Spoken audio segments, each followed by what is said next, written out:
Everything you think you know about the Ice Age is wrong. You were told it was a frozen wasteland, a white desert of endless winter where shaggy beasts trudged through blizzards and primitive humans huddled in dark caves, barely clinging to survival. You were told it was simple. You were told it was static. You were told it lasted forever, a single long freeze that gripped the planet until one day the ice simply melted and the modern world began. None of that is true. The Ice Age was one of the most dynamic, violent, complex, and astonishing chapters in the history of this planet. It was a world of rapid change, of sudden warmings and catastrophic coolings, of vast grasslands teeming with life, of ecosystems so productive they rivaled the greatest savannas on Earth today.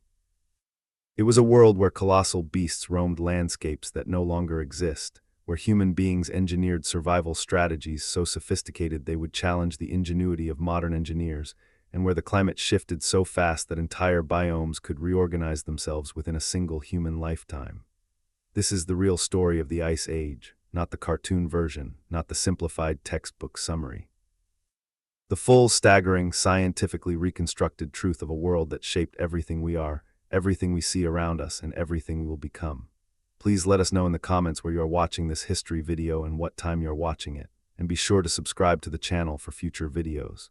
To understand the Ice Age, you must first abandon the idea that it was a single event. That is the most fundamental mistake people make when they hear those two words. They imagine one long winter, one freeze, a beginning and an end with nothing in between but cold. But the reality is so much stranger, so much more intricate, and so much more terrifying than that simple picture. What we casually call the Ice Age is actually a series of glacial periods stretching back roughly 2.5 million years, a span of time so vast that the human mind struggles to grasp it. Within that immense window, the Earth did not simply get cold and stay cold. Instead, it oscillated. It swung back and forth between glacial phases, when ice sheets expanded and temperatures plunged, and interglacial phases, when the ice retreated and the world warmed. These cycles repeated again and again, driven by subtle variations in the Earth's orbit around the Sun, by shifts in the tilt of the planet's axis, and by wobbles in its rotation that altered how much solar energy reached different parts of the surface at different times of year. These orbital variations, first described mathematically by the Serbian geophysicist Milutin Milankovic in the early 20th century, operate on timescales of tens of thousands to hundreds of thousands of years. The eccentricity of Earth's orbit, the shape of the ellipse it traces around the Sun, changes over cycles of roughly 100,000 years. The tilt of the axis, known as obliquity, shifts over cycles of about 41,000 years. And the precession of the equinoxes, the slow wobble of the axis itself, operates on a cycle of approximately 26,000 years. These three cycles interact with each other in complex, overlapping ways, sometimes reinforcing one another, sometimes canceling each other out, creating a constantly shifting pattern of solar energy distribution across the planet. When conditions aligned to reduce summer sunlight at high northern latitudes, snow that fell in winter failed to melt completely during the following summer. Year after year, decade after decade, century after century, that unmelted snow accumulated, compressing under its own weight, transforming into dense glacial ice. Ice sheets began to grow. They spread outward from nucleation centers in the mountains of Scandinavia, in the highlands of northern Europe, across the vast continental expanses of Siberia and northern Asia. At their maximum extent, these ice sheets were staggering in scale. The Fennoscandian ice sheet alone covered most of northern Europe, reaching thicknesses of 3 kilometers or more in places. Its weight was so immense that it literally depressed the Earth's crust beneath it, pushing the bedrock downward by hundreds of meters, deforming the very shape of the continent. And then, when orbital conditions shifted again, when summer sunlight at high latitudes increased, the process reversed. The ice began to melt. Meltwater poured into rivers and oceans, raising sea levels, flooding coastal plains, reshaping coastlines. The ice sheets retreated, sometimes slowly, sometimes with shocking speed, and the land that emerged from beneath them was raw and scraped clean, a blank canvas on which new ecosystems would eventually establish themselves. This glacial-interglacial cycling was the fundamental rhythm of the Ice Age. It was not a single freeze but a pulse, a heartbeat, a planet breathing in and out over timescales that dwarfed human experience but were, in geological terms, remarkably rapid. Over the past 800,000 years, for which we have the most detailed ice core records, there have been approximately 8 major glacial-interglacial cycles, each lasting roughly 100,000 years. Within each of those cycles, there were smaller oscillations, subcycles, brief warm spells within glacial periods, and brief cold snaps within interglacial ones, adding layer upon layer of complexity to an already intricate picture. The evidence for these cycles comes from multiple independent sources, each confirming and enriching the picture painted by the others. Ice cores drilled from the glaciers of Greenland and Antarctica contain trapped air bubbles that preserve samples of ancient atmospheres, allowing scientists to measure past concentrations of carbon dioxide, methane, and other greenhouse gases. The isotopic composition of the water molecules in the ice itself records past temperatures with remarkable precision. Oxygen isotope ratios in the shells of foraminifera, tiny marine organisms preserved in ocean sediment cores, provide an independent record of global ice volume and ocean temperature stretching back millions of years. Pollen grains preserved in lake sediments and peat bogs record the composition of past plant communities, revealing how vegetation responded to each warming and cooling cycle. Les deposits, fine wind-blown dust that accumulated on land surfaces during glacial periods, preserve records of past aridity and wind patterns. Speleothems, the stalactites and stalagmites that grow in caves, record past rainfall and temperature in the chemistry of their calcium carbonate layers. Together, these archives have allowed scientists to reconstruct the Ice Age not as a monolithic event, but as a kaleidoscope of shifting conditions, a world in constant motion, never settling into a stable equilibrium for long before being jolted into a new configuration by forces operating on scales from orbital mechanics to ocean circulation to atmospheric chemistry. But even this picture of regular, predictable glacial-interglacial cycles vastly understates the true instability of Ice Age climate. Because within those long cycles, there were shorter, sharper, and far more dramatic fluctuations that defied any simple orbital explanation. These were the events that would reshape our understanding of what climate is capable of doing and how fast it can do it. In the 1960s and 70s, a Danish geochemist named Willy Dansgaard and a Swiss physicist named Hans Oeschger began analyzing ice cores from Greenland with a level of detail that had never been attempted before. What they found shocked the scientific world. Buried in the ice, recorded in the oxygen isotope ratios of layer after layer of ancient snowfall, was evidence of abrupt, dramatic temperature swings that occurred not over thousands of years but over decades. In some cases, over mere years. These events, which came to be known as Dansgaard-Oeschger events, showed that during glacial periods, the climate of the North Atlantic region could warm by as much as 10 to 15 degrees Celsius in the space of a few decades, hold that warmer state for a few centuries to a few thousand years, and then plunge back to full glacial cold almost as rapidly. The transitions were not gradual, they were not smooth. They were violent, step-like jumps in temperature that could transform the environment faster than many organisms could adapt. The implications were profound.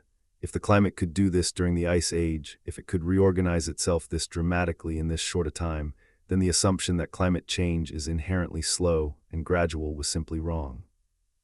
The Ice Age was revealing itself not as a story of slow, stately cycles, but as a story of a climate system balanced on a knife edge, capable of flipping from one state to another with terrifying speed. The mechanism behind Dansgaard-Oeschger events is still debated, but the leading hypothesis involves changes in the Atlantic meridional overturning circulation, the vast system of ocean currents that transports warm water from the tropics northward into the high latitudes, where it cools, becomes denser, sinks to the ocean floor, and flows back southward at depth. This thermohaline circulation acts as a planetary heat pump, redistributing enormous amounts of thermal energy from equatorial regions toward the poles. When it operates strongly, it warms the North Atlantic and the adjacent land masses. When it weakens or shuts down, that heat transport ceases, and the North Atlantic region cools rapidly and dramatically. During glacial periods, the freshwater balance of the North Atlantic was highly sensitive to small perturbations. Surges of meltwater from retreating ice sheets, or massive armadas of icebergs calving from the margins of continental glaciers, could flood the surface of the North Atlantic with fresh, low-density water that refused to sink, disrupting the overturning circulation and triggering rapid cooling. When conditions stabilized and the freshwater input diminished, the circulation could restart, sometimes abruptly, bringing rapid warming in its wake. These oscillations were not confined to the North Atlantic. Their effects rippled around the globe, altering rainfall patterns in the tropics, shifting monsoon systems, changing vegetation cover on distant continents, and affecting ecosystems that were thousands of kilometers from the ice sheets themselves. The Dansgaard-Oeschger events demonstrated that the climate system is a globally connected entity, that a perturbation in one region can propagate through the atmosphere and oceans to affect every corner of the planet, and that these teleconnections can operate with startling speed. Related to the Dansgaard-Oeschger events were another set of dramatic episodes known as Heinrich events, named after the German marine geologist Hartmut Heinrich, who first identified them in the late 1980s. Heinrich events were massive surges of icebergs from the Laurentide ice sheet and other northern ice sheets into the North Atlantic, events so large that they left distinctive layers of ice-rafted debris and ocean sediment cores across a vast swath of the Atlantic floor. These iceberg armadas carried rocks and sediment embedded in the ice, dropping this material onto the ocean floor as the bergs melted, creating layers of coarse debris that interrupt the normal fine-grained sediment accumulation. Heinrich events occurred roughly every 7,000 to 10,000 years during glacial periods, and each one was associated with a severe cooling of the North Atlantic region, a disruption of ocean circulation, and widespread environmental consequences. The cold, dry conditions that accompanied Heinrich events affected vegetation communities across Europe, northern Africa, and western Asia, replacing forests with steppe and tundra, drying out lakes and wetlands, and imposing harsh conditions on both animal and human populations.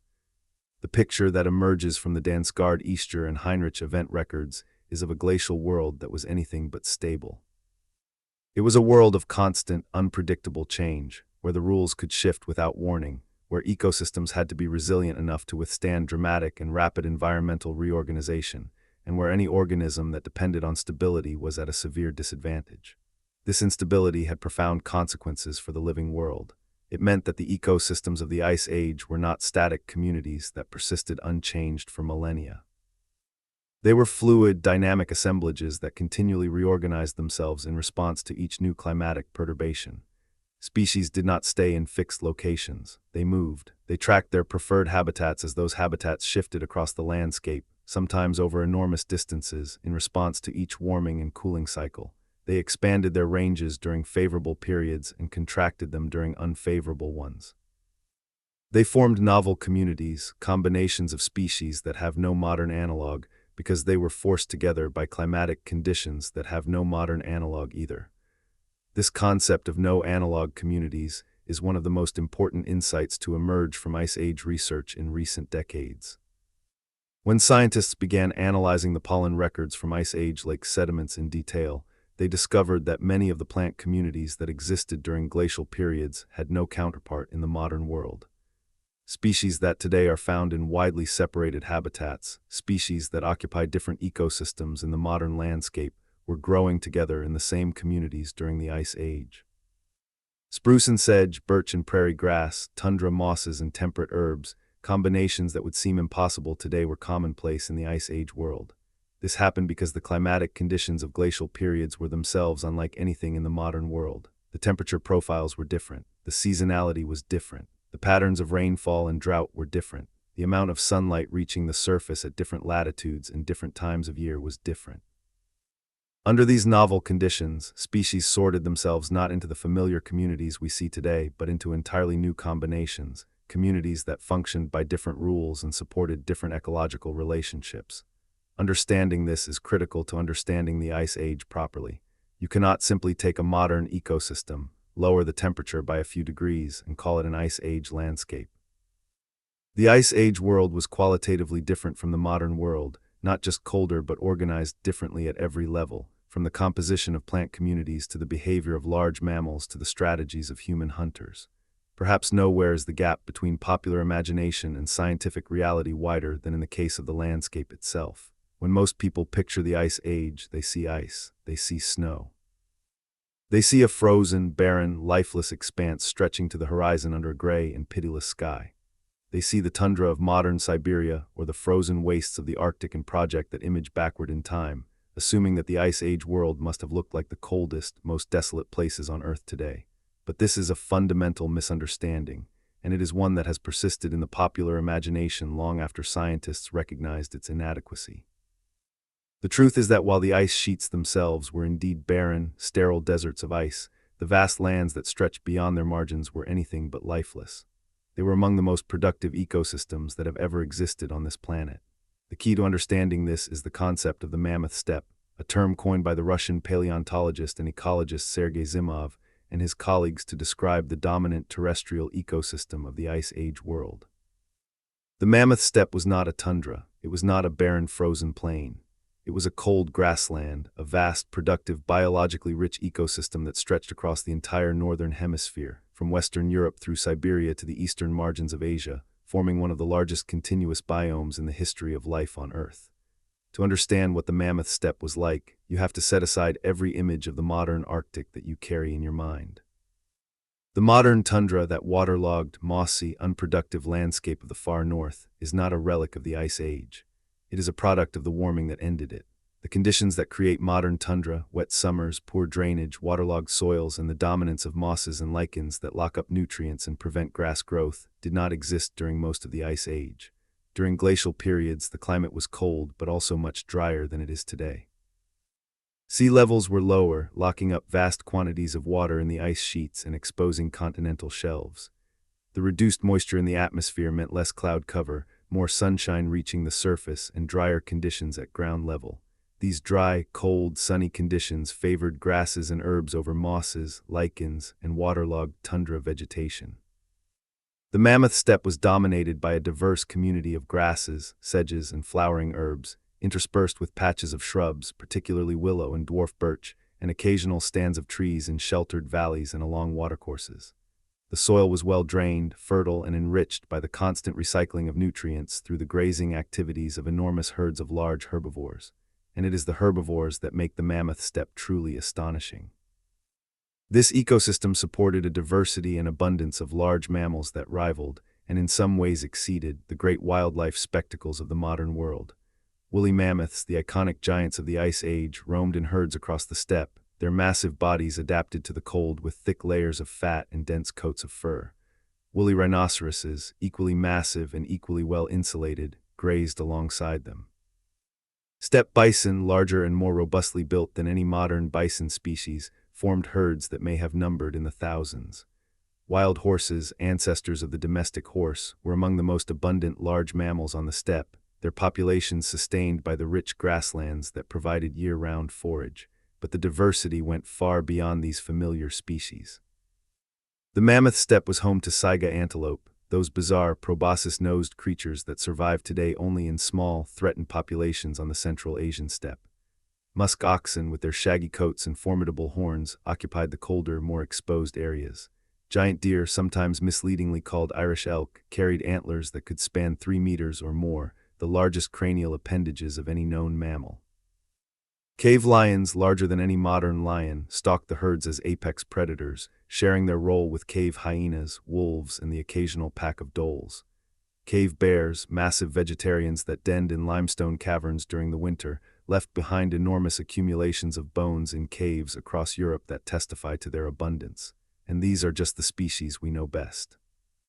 The full community of the Mammoth Steppe included dozens of additional species, from small mammals like lemmings, voles, and ground squirrels to predators like wolverines, foxes, and various mustelids. Birds of prey soared above the grasslands. Ptarmigan and grouse inhabited the shrubby margins. Insects, though less well preserved in the fossil record, must have been present in enormous numbers to sustain the ecosystem's nutrient cycling and pollination needs. The total biomass of large mammals on the Mammoth Steppe was extraordinary. Estimates based on bone density in fossil deposits, on the carrying capacity of reconstructed grassland ecosystems, and on comparisons with modern productive grasslands suggest that the Mammoth Steppe supported between 10 and 20 tons of large mammal biomass per square kilometer. To put that in perspective, the Serengeti, one of the most wildlife-rich ecosystems on the modern Earth, supports roughly 14 tons per square kilometer. The Mammoth Steppe was not just comparable to the Serengeti. In many areas it may have exceeded it. This is the reality that shatters the popular myth. The Ice Age was not a time of biological impoverishment. Beyond the ice sheets, it was a time of extraordinary biological richness. The Mammoth Steppe was one of the great ecosystems of planetary history, a grassland of continental scale that supported a megafaunal community of staggering diversity and abundance. It was a world of giants, a world of vast herds moving across enormous landscapes, a world where the living biomass of the land rivaled anything the Earth supports today. The productivity of the Mammoth Steppe was not an accident. It was maintained by a complex set of ecological interactions, a web of relationships between climate, soil, vegetation, and animals that functioned as a self-reinforcing system. Understanding how this system worked is essential to understanding both why the Mammoth Steppe was so productive and why it eventually collapsed. The key insight is that the large herbivores were not just passengers in this ecosystem, they were its engineers.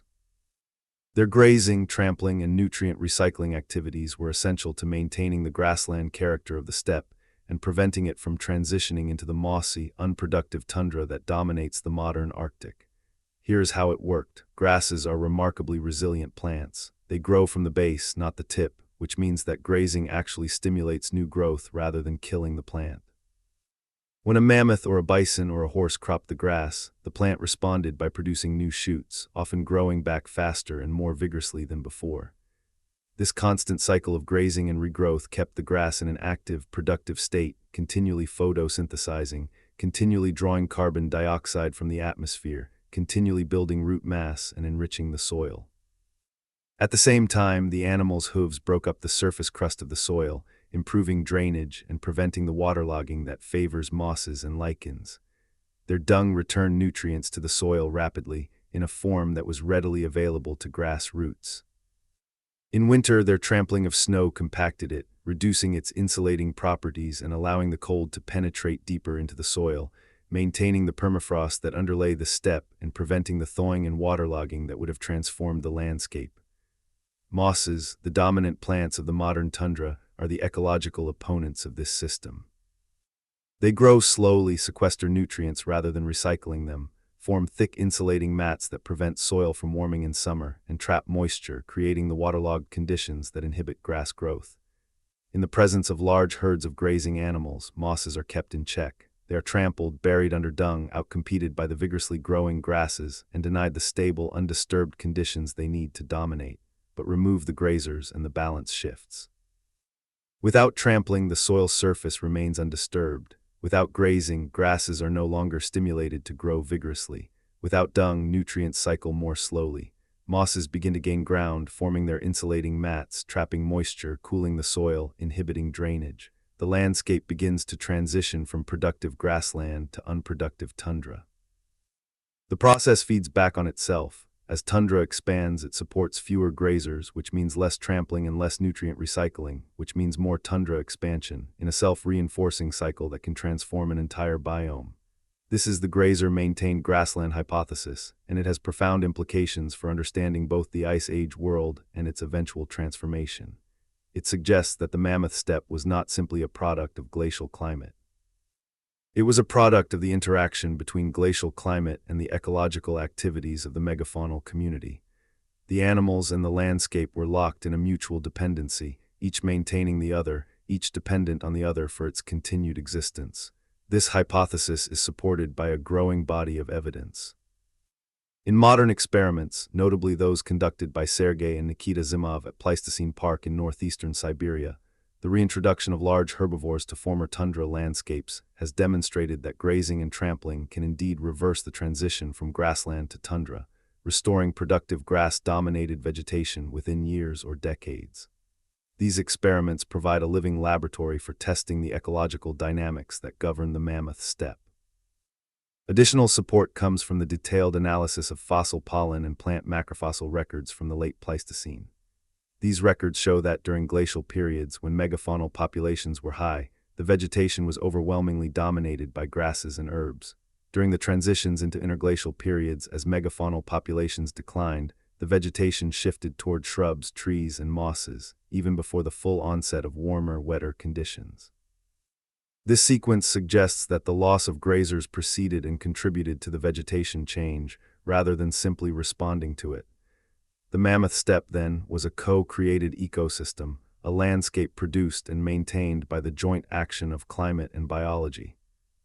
The cold, dry conditions of glacial periods provided the climatic foundation, but it was the animals, the mammoths and bison and horses and all the rest, that built the ecological superstructure on top of that foundation, creating a grassland of extraordinary productivity and resilience. But the Mammoth Steppe was not a uniform blanket spread evenly across the northern hemisphere. It was a mosaic, a patchwork of different habitats and microenvironments that varied from place to place depending on local conditions of topography, soil type, moisture availability, and distance from the ice sheets. In some areas, particularly on well-drained uplands and south-facing slopes, the grass cover was dense and continuous, supporting the highest densities of grazing animals. In other areas, particularly in river valleys and along the margins of retreating glaciers, stands of trees provided shelter and browse for different species.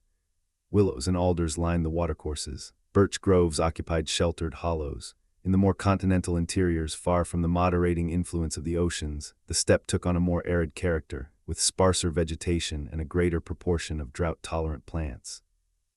The ice sheet margins themselves were zones of particular ecological complexity. Here, the landscape was shaped by the direct effects of glacial activity, meltwater streams, outwash plains, moraines, and kettle lakes. These glacially sculpted landforms created a diverse topography of ridges, hollows, wet depressions, and well-drained heights, each supporting different plant communities and different animal species. The meltwater streams provided water sources that attracted animals from the surrounding steppe, creating concentrations of wildlife that would have been particularly attractive to human hunters. The coastlines of the Ice Age world were also profoundly different from those we know today. With so much water locked up in the ice sheets, sea levels were roughly 120 meters lower than they are now. This exposed vast areas of continental shelf, creating coastal plains and land bridges that are now submerged beneath the ocean. These exposed shelves would have provided additional habitat for steppe vegetation and their associated animal communities, extending the Mammoth Steppe to the very edge of the sea.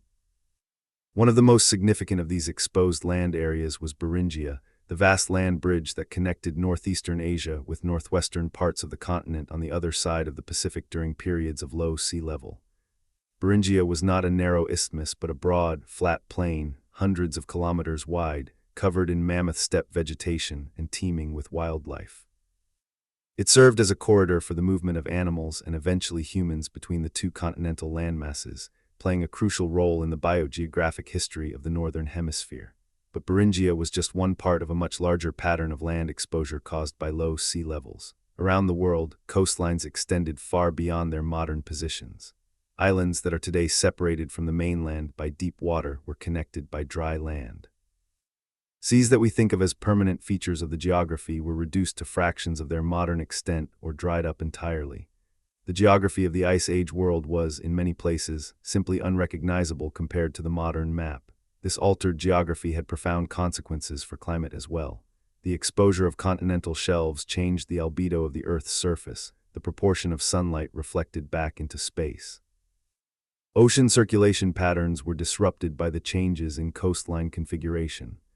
The massive ice sheets themselves, towering kilometers above the surrounding landscape, deflected atmospheric circulation patterns, creating persistent high-pressure systems that diverted storm tracks and altered precipitation patterns across vast areas.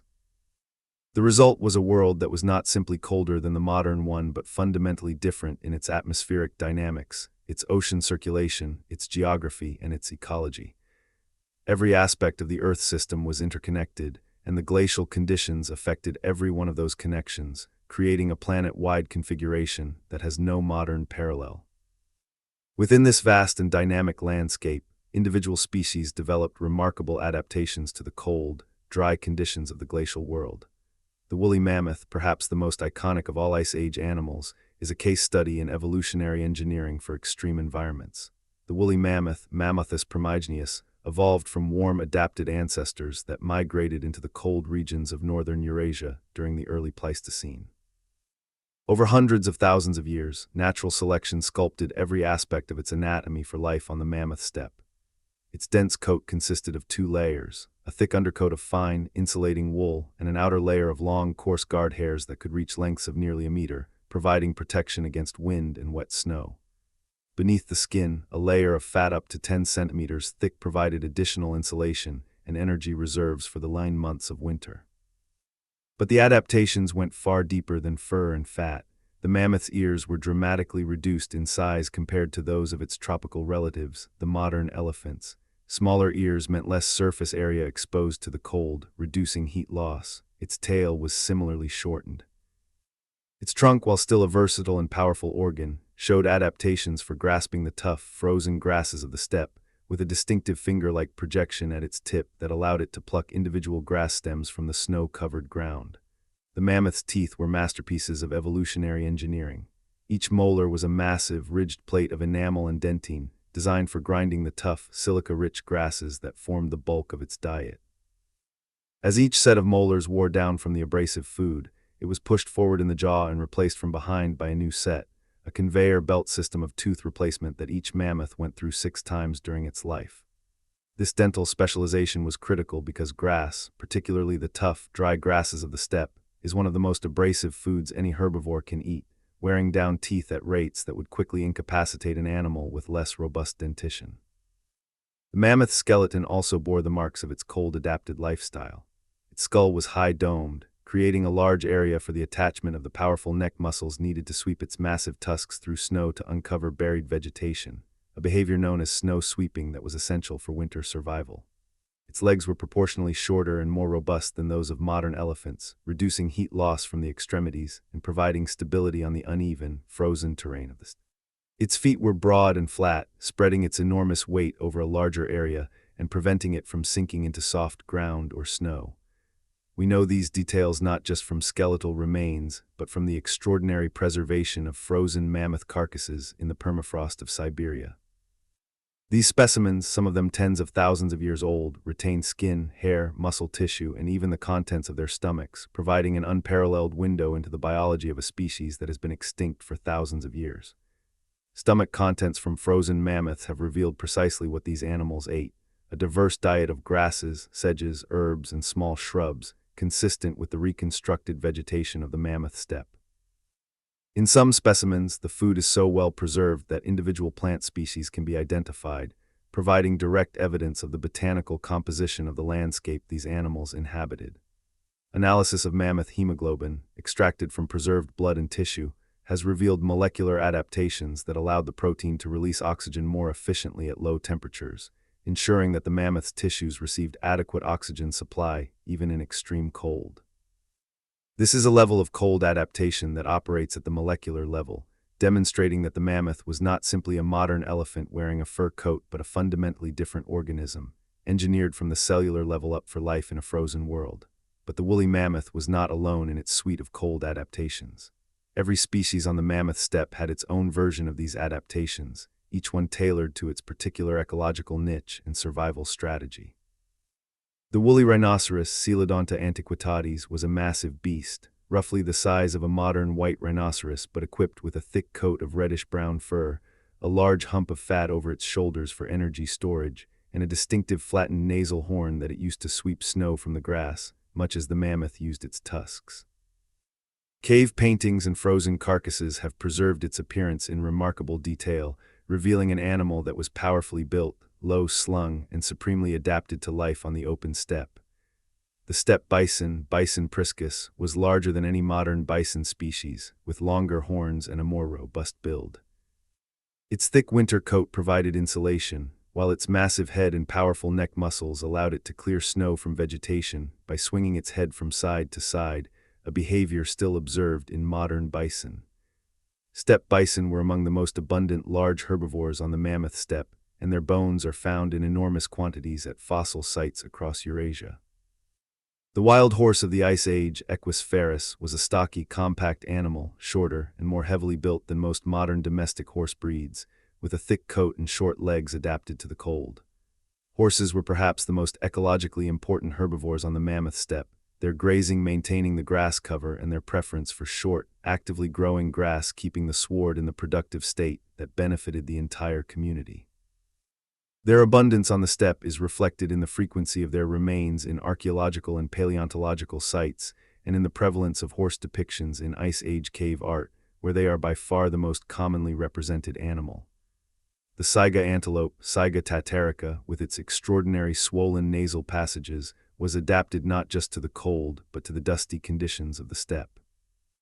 Its large, downward-pointing nostrils served a dual purpose, warming and moistening inhaled air during the bitter winters and filtering out the fine dust that was a constant feature of the dry, wind-swept grasslands. The saiga was a fast, migratory species, capable of covering vast distances in search of the best grazing, much like the wildebeest of the modern African savanna. The musk ox, Ovibos moschatus, took a different strategy to the cold. Rather than migrating, it stayed put, forming defensive circles against predators and relying on its extraordinarily dense, multi-layered coat for insulation. The musk ox's underfur, called kiviut, is one of the warmest natural fibers known, lighter and warmer than sheep's wool by a significant margin. This coat allowed the musk ox to endure temperatures that would be lethal to most other mammals, standing motionless in blizzards while the wind howled and the temperature dropped far below freezing. The cave lion Panthera spelea was the apex predator of the Mammoth Steppe, and it was a formidable animal. Larger than any modern lion, with a body length that could exceed 2 meters without the tail, the cave lion was a powerful, fast predator capable of taking down prey as large as young mammoths and adult horses. Despite its name, the cave lion did not live in caves. The name comes from the frequency with which its bones are found in cave deposits, likely the result of individuals that died while sheltering in caves or were dragged there by other predators or scavengers. In life, the cave lion was an animal of the open steppe, hunting in a landscape of grass and shrub rather than rock and shadow. Cave paintings and carved figurines from the Upper Paleolithic provide our best evidence for the appearance of the cave lion. These depictions consistently show an animal with a relatively plain, undecorated coat, lacking the mane of the modern male African lion. Some researchers have interpreted this as evidence that cave lions did not possess manes, a suggestion supported by the frozen carcass of a cave lion cub found in Siberia, which showed no trace of mane development. If correct, this would represent a significant difference from the modern lion and a potential adaptation to the cold environment, where a thick, heavy mane might trap too much heat and moisture. The predator community of the Mammoth Steppe also included the cave hyena, Crocuta spelea, a subspecies or close relative of the modern spotted hyena, but significantly larger and more robust. Cave hyenas were both predators and scavengers, competing with cave lions for access to large carcasses and hunting smaller prey on their own. Their powerful jaws could crush bone with ease, and they left behind enormous accumulations of fragmented bones in their dens, providing paleontologists with valuable evidence about the prey species available on the steppe. Wolves, Canis lupus, were abundant on the Mammoth Steppe, hunting in packs and targeting a wide range of prey from horses and bison to smaller animals like hares and ptarmigan. The Ice Age wolves of Eurasia were larger and more robustly built than most modern wolf populations, reflecting the abundance of large prey and the physical demands of hunting in a cold, open landscape. Their pack-hunting behavior made them effective predators of animals much larger than themselves, and they would have been a constant presence in the lives of the herbivore herds. This carnivore guild, the full community of predators that hunted on the Mammoth Steppe, was diverse and ecologically complex. It included not just the large charismatic species, but also smaller predators like wolverines, foxes, lynx, and various species of mustelids, each occupying its own niche in the predator hierarchy. The presence of so many predator species is itself evidence of the extraordinary productivity of the ecosystem. Predators can only exist in numbers proportional to their prey base. A landscape that supported cave lions, cave hyenas, wolves, and all the rest must have been a landscape of enormous biological productivity, a landscape where prey was abundant enough to sustain this entire hierarchy of hunters. The productivity of the Mammoth Steppe is further confirmed by the analysis of bone assemblages at fossil sites across Eurasia.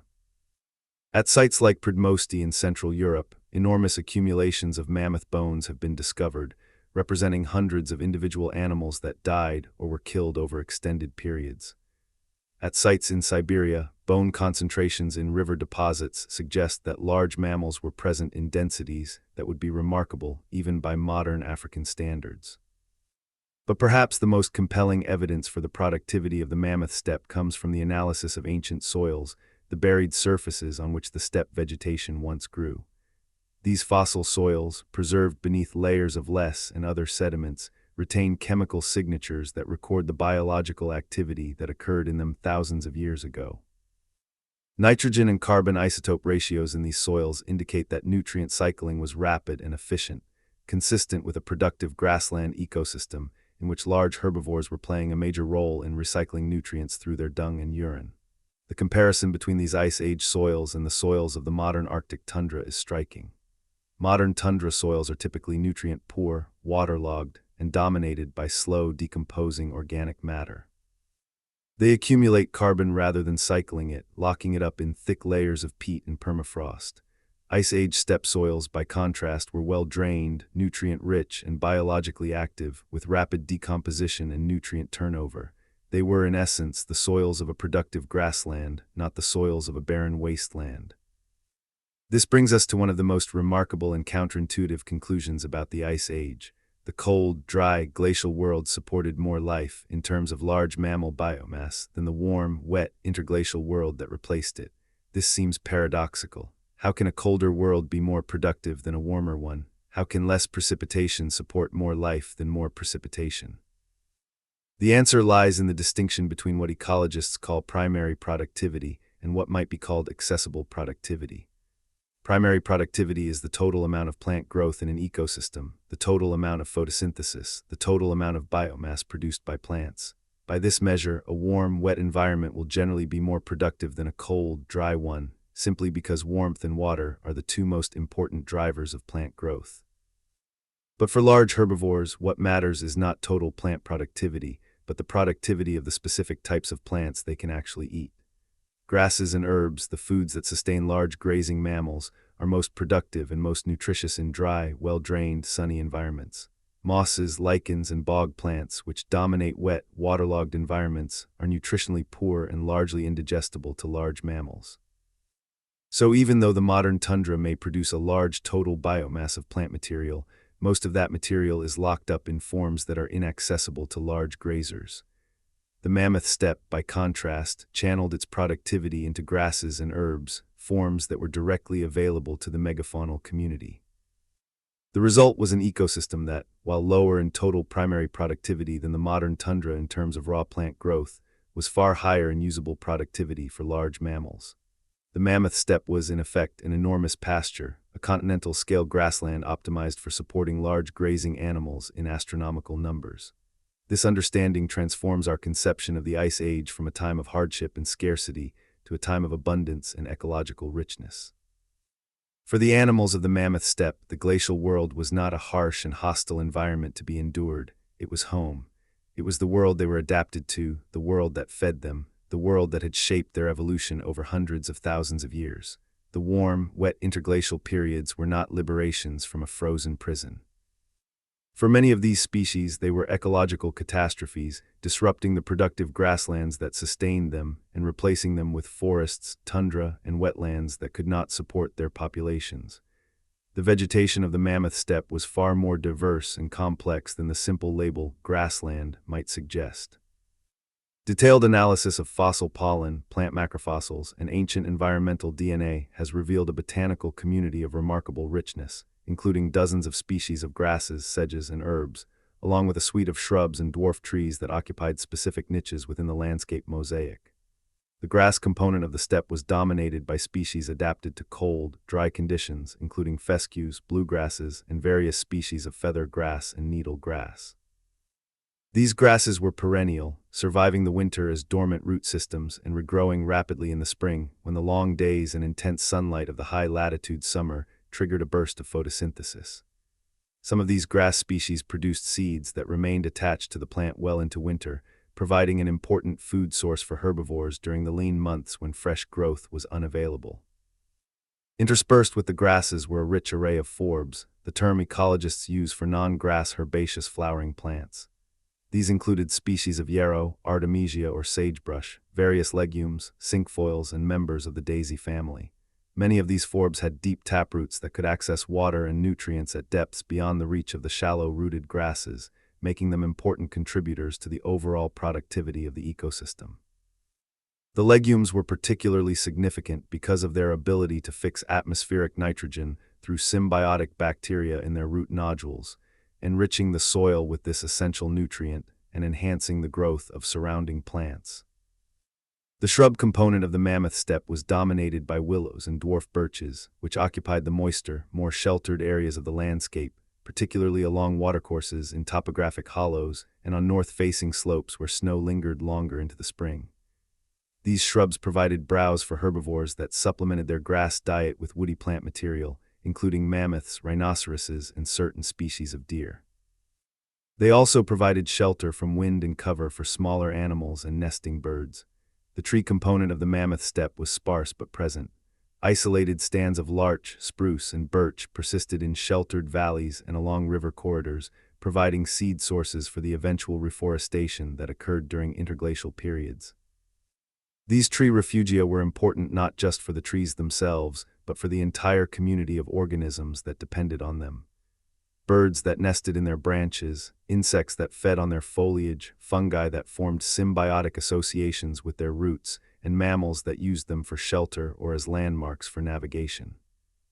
The full complexity of the Mammoth Steppe vegetation is only now being revealed through the application of ancient environmental DNA analysis to sediment samples from the period.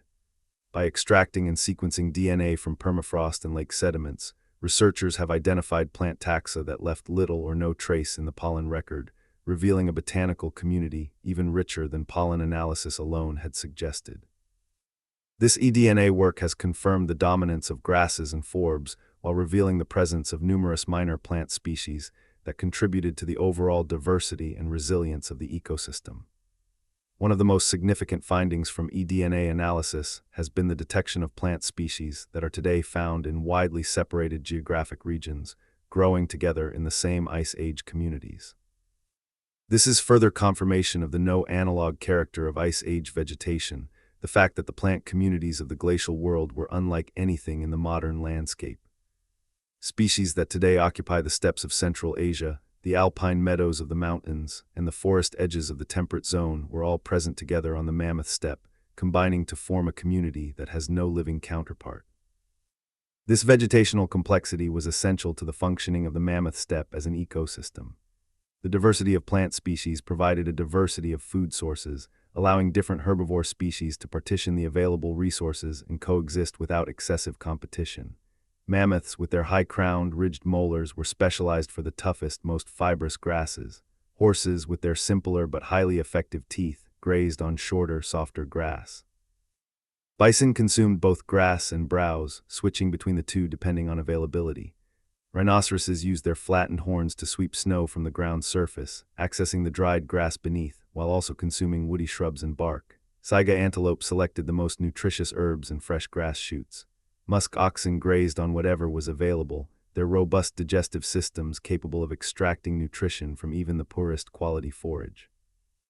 This niche partitioning meant that the Mammoth Steppe could support a far greater total biomass of large herbivores than any single species system could have.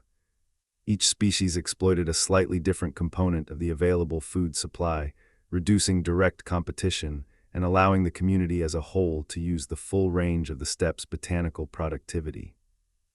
This is precisely the pattern seen in the most productive modern ecosystems, the African savannas, where zebras, wildebeest, gazelles, buffalo, elephants, and giraffes coexist by partitioning the available vegetation in similar ways. The seasonal cycle of the Mammoth Steppe was dramatic and all-encompassing, governing every aspect of life on the cold grasslands.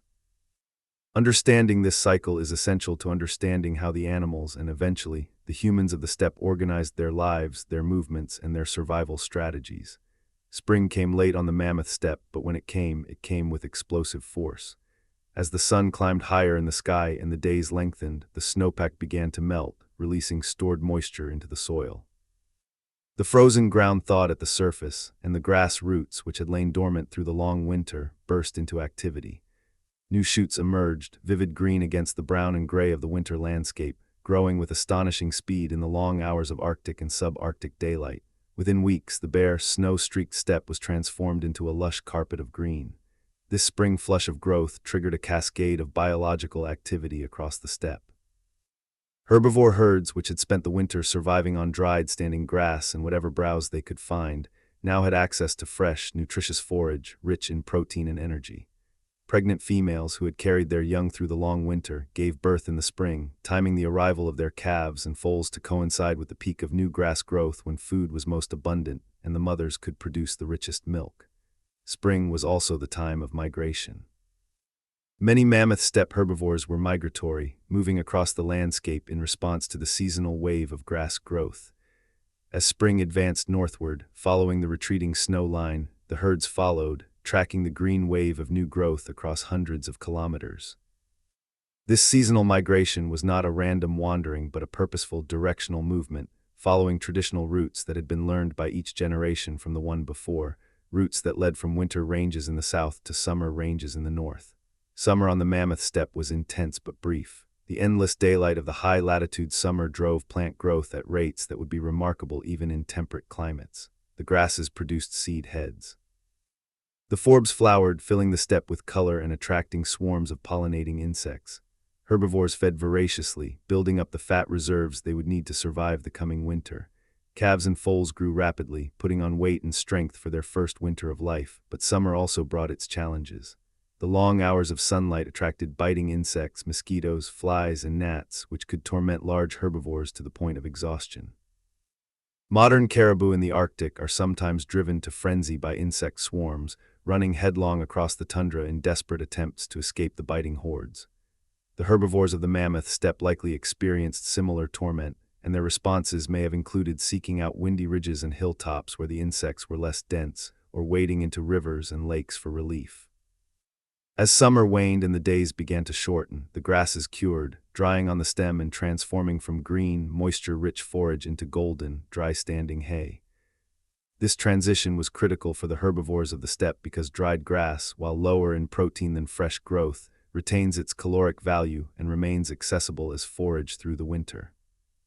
Unlike the forests and wetlands that replaced the steppe after the Ice Age, where vegetation rots, becomes buried under deep, insulating snow, or becomes inaccessible to grazers, the dried grasses of the steppe stood above the snow, waving in the winter wind, available to any herbivore that could reach them.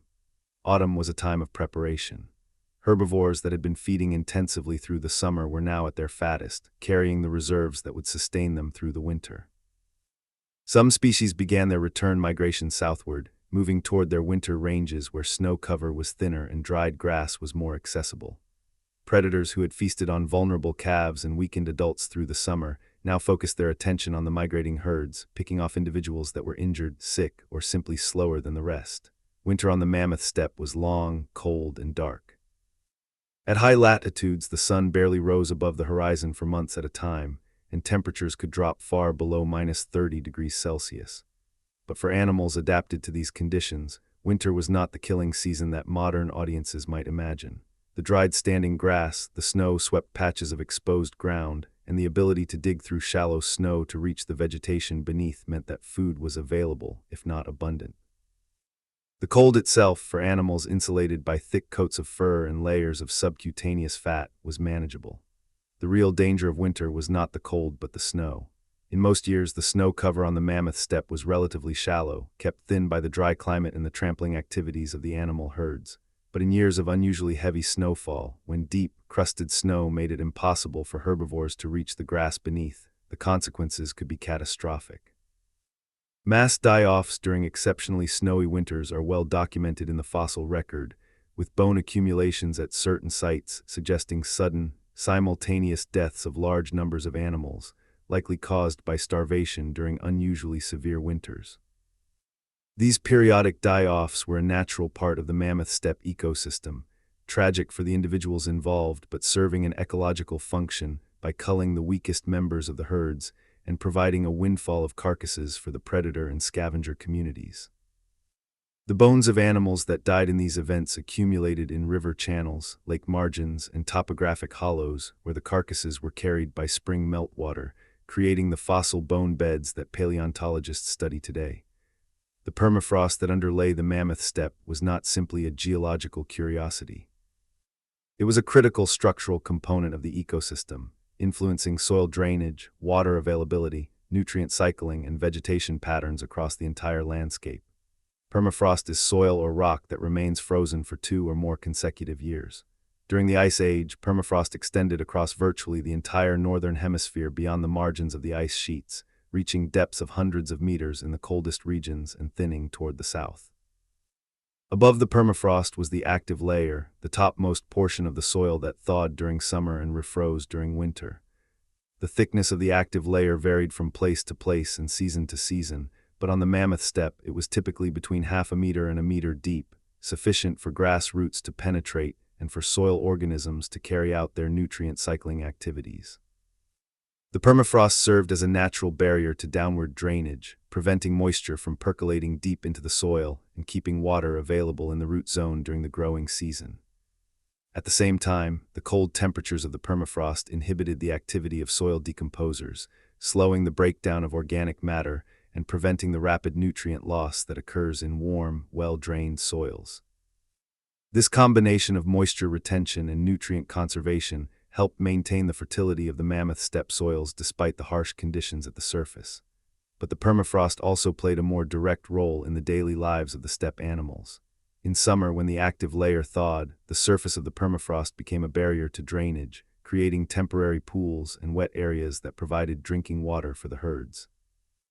Along river valleys and on floodplains, the interaction between permafrost and flowing water created complex patterns of wet and dry ground, with lush grass on the well-drained ridges and sedge meadows in the wet hollows. In winter, the permafrost helped maintain the shallow snow cover that was essential for the survival of the grazing herds. Because the ground was frozen hard, the thin snowpack could not form the deep, soft drifts that accumulate on unfrozen ground. The wind, unimpeded by trees or tall vegetation, swept the snow from exposed ridges and hilltops, creating patches of bare or nearly bare ground where herbivores could access the dried grass beneath. These wind-cleared patches were critical winter feeding areas, and the herbivore herds congregated on them through the darkest months. The interaction between permafrost, snow, wind, and vegetation created a complex spatial pattern across the Mammoth Steppe, with different areas providing different resources at different times of year. Understanding this spatial complexity is essential to understanding the movement patterns and survival strategies of the steppe animals, and eventually of the human hunters who entered this ecosystem and had to learn its rhythms in order to survive. The air of the Ice Age world was different from the air we breathe today, and that difference had far-reaching consequences for the climate, the vegetation, and the animals of the Mammoth Steppe. Atmospheric carbon dioxide concentrations during glacial periods were significantly lower than during interglacial periods. Ice core records from both Greenland and Antarctica show that during the last glacial maximum, approximately 20,000 years ago, CO2 levels dropped to around 180 parts per million, compared to pre-industrial interglacial levels of around 280 parts per million. This roughly 35% reduction in atmospheric CO2 had direct effects on plant physiology. Carbon dioxide is the raw material of photosynthesis, the process by which plants convert sunlight into chemical energy. When CO2 levels are lower, photosynthesis becomes less efficient and plants must open their stomata, the tiny pores in their leaves through which CO2 enters, more widely and for longer periods to absorb enough carbon for growth. But wider, longer opening stomata also means greater water loss through transpiration. In a world where water was already scarce due to the dry glacial climate, this additional water stress would have placed significant constraints on plant growth and survival. Different types of plants respond to low CO2 in different ways, and this differential response had important consequences for the composition of Ice Age vegetation communities. Trees, particularly broadleaf trees, are relatively inefficient users of CO2 and are at a significant disadvantage when CO2 levels drop. Grasses, particularly the types of grasses known as C4 grasses, which use a more efficient photosynthetic pathway, are better adapted to low CO2 conditions.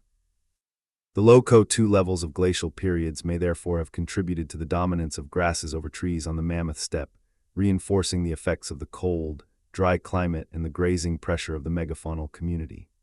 The atmosphere of the Ice Age was also dustier than the modern atmosphere.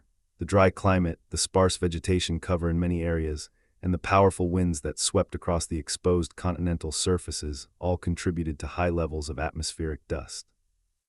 This dust was carried by the wind for hundreds or thousands of kilometers before settling out, creating the less deposits that blanket large areas of Eurasia, China, and other continents. Less deposits in some areas are tens of meters thick, representing millions of tons of windborne material accumulated over thousands of years of glacial conditions. The dust in the Ice Age atmosphere had multiple effects. It reduced solar radiation reaching the surface by scattering and absorbing sunlight, contributing to the cooling of the climate. But it also fertilized distant ecosystems by depositing mineral nutrients, particularly iron, on the surface of the ocean, stimulating phytoplankton growth and potentially affecting the global carbon cycle. On land, the deposition of fine, mineral-rich, less improved soil fertility in many areas, contributing to the productivity of the Mammoth Steppe. The winds themselves were a defining feature of the Ice Age environment. The temperature difference between the cold glaciated regions and the warmer lower latitudes created steep pressure gradients that drove powerful, persistent winds across the steppe. These winds were critical to the ecosystem in multiple ways. They kept the snow shallow by redistributing it from exposed surfaces to sheltered hollows. They transported pollen, seeds, and spores across vast distances, maintaining genetic connectivity between plant populations. They carried the dust that fertilized soils and built the less deposits, and they influenced the movements and behavior of animals, which used wind direction and speed as cues for navigation and predator detection. The water cycle of the Ice Age world operated in fundamentally different ways from the modern water cycle, and these differences were critical to the character of the Mammoth Steppe ecosystem. With so much water locked up in the ice sheets, the total amount of moisture circulating in the atmosphere was reduced. Evaporation from the oceans was lower because sea surface temperatures were generally cooler, and the reduced ocean surface area meant less total evaporation even at comparable temperatures. The result was a drier atmosphere, less cloud cover, and less precipitation overall, but the reduced precipitation was not evenly distributed. Some regions became much drier during glacial periods, while others actually became wetter due to shifts in atmospheric circulation patterns. The displacement of the jet stream by the massive northern ice sheets redirected storm tracks, bringing moisture to areas that are dry today while starving other regions. The Mediterranean region, for example, may have received more winter rainfall during glacial periods as the jet stream was pushed southward, while much of northern Eurasia experienced severe aridity. On the Mammoth Steppe, the reduced precipitation was a key factor in maintaining the grassland character of the vegetation. Grasses are well adapted to dry conditions, with deep root systems that can access soil moisture at depth and physiological mechanisms that allow them to shut down during drought and resume growth when moisture becomes available. Trees, by contrast, require consistent moisture to support their large biomass, and most tree species are unable to establish or survive in areas where annual precipitation falls below certain thresholds. The dry climate of the glacial world thus acted as a filter, favoring grasses over trees and maintaining the open character of the landscape. Combined with the grazing pressure of the megafaunal herds and the low CO2 levels that disadvantaged trees, the aridity of the glacial climate was one of the three pillars supporting the Mammoth Steppe ecosystem. Remove any one of those three pillars, aridity, grazing, or low CO2, and the system would have been vulnerable to transformation. As we will see, the eventual collapse of the Mammoth Steppe involved the weakening of all three. The rivers of the Mammoth Steppe were powerful braided systems, carrying enormous loads of sediment from the glacial margins across the flat steppe landscape. These rivers were fed by summer snowmelt and by discharge from the melting margins of the ice sheets, and they swelled dramatically in late spring and early summer before diminishing to a trickle in the dry months of late summer and autumn. Their braided channels, constantly shifting across wide floodplains, created dynamic, ever-changing patterns of wet and dry ground that supported a mosaic of habitats, from dense riparian willow thickets to open gravel bars to lush sedge meadows. These river corridors were arteries of life on the Mammoth Steppe, providing water, shelter, browse, and travel corridors for animals, and eventually for humans. Many of the most important archaeological and paleontological sites on the steppe are located in river valleys, reflecting the concentration of both animal and human activity along these critical landscape features. Lakes and ponds were scattered across the steppe's surface, many of them formed in depressions created by permafrost processes, thermokarst lakes that expanded and contracted with the seasons as the active layer thawed and refroze. These water bodies supported their own communities of organisms, from aquatic plants and invertebrates to fish, waterfowl, and the mammals that came to drink at their shores. The sediments that accumulated on the bottoms of these lakes are among the most valuable archives of Ice Age environmental information, preserving pollen, plant macrofossils, insect remains, and now ancient environmental DNA in continuous, datable sequences that can be read like the pages of a book spanning thousands of years. into this vast, productive, dynamic world, humans arrived. Not as helpless refugees fleeing some catastrophe, not as primitive cave dwellers barely scraping by on the margins of a hostile wilderness, but as sophisticated, adaptable, intelligent predators fully capable of thriving in one of the most demanding environments on the planet. The human colonization of the Mammoth Steppe is one of the great stories of our species' history, and it is a story that demands a complete revision of the condescending stereotypes that have long dominated popular imagination. The humans of the Ice Age were not simple-minded brutes, they were us. They had the same brain, the same cognitive abilities, the same capacity for language, planning, creativity, and innovation that we possess today. What they lacked was our accumulated cultural heritage, our thousands of years of technological development. What they possessed was something arguably more impressive, the raw ability to devise solutions to environmental challenges that would defeat most modern people, and to do so from scratch, without textbooks, without inherited technologies, without any precedent to guide them. The earliest human presence on the Mammoth Steppe of Eurasia dates back hundreds of thousands of years, to a time when archaic human species, including Homo heidelbergensis and later the Neanderthals, occupied the warmer margins of the steppe during interglacial and mild glacial periods. These early humans were capable hunters of large game, as demonstrated by the discovery of wooden spears at sites like Schöningen in Germany, dating to roughly 300,000 years ago. These spears, carved from spruce wood, were carefully shaped and balanced for throwing, demonstrating a level of technological sophistication that was long thought to be exclusive to our own species. The Neanderthals, Homo neanderthalensis, were the first humans to truly master the Mammoth Steppe environment, or at least certain parts of it. With their robust, heavily muscled bodies, their large brains, and their sophisticated Mousterian stone tool technology, the Neanderthals occupied a vast range across western and central Eurasia for more than 200,000 years, surviving multiple glacial cycles and adapting to an extraordinary range of environmental conditions. Neanderthal sites on and near the Mammoth Steppe reveal a people who were effective hunters of the largest and most dangerous prey. Mammoth, rhinoceros, bison, horse, and deer bones at Neanderthal sites bear cut marks and fracture patterns consistent with systematic butchery and marrow extraction.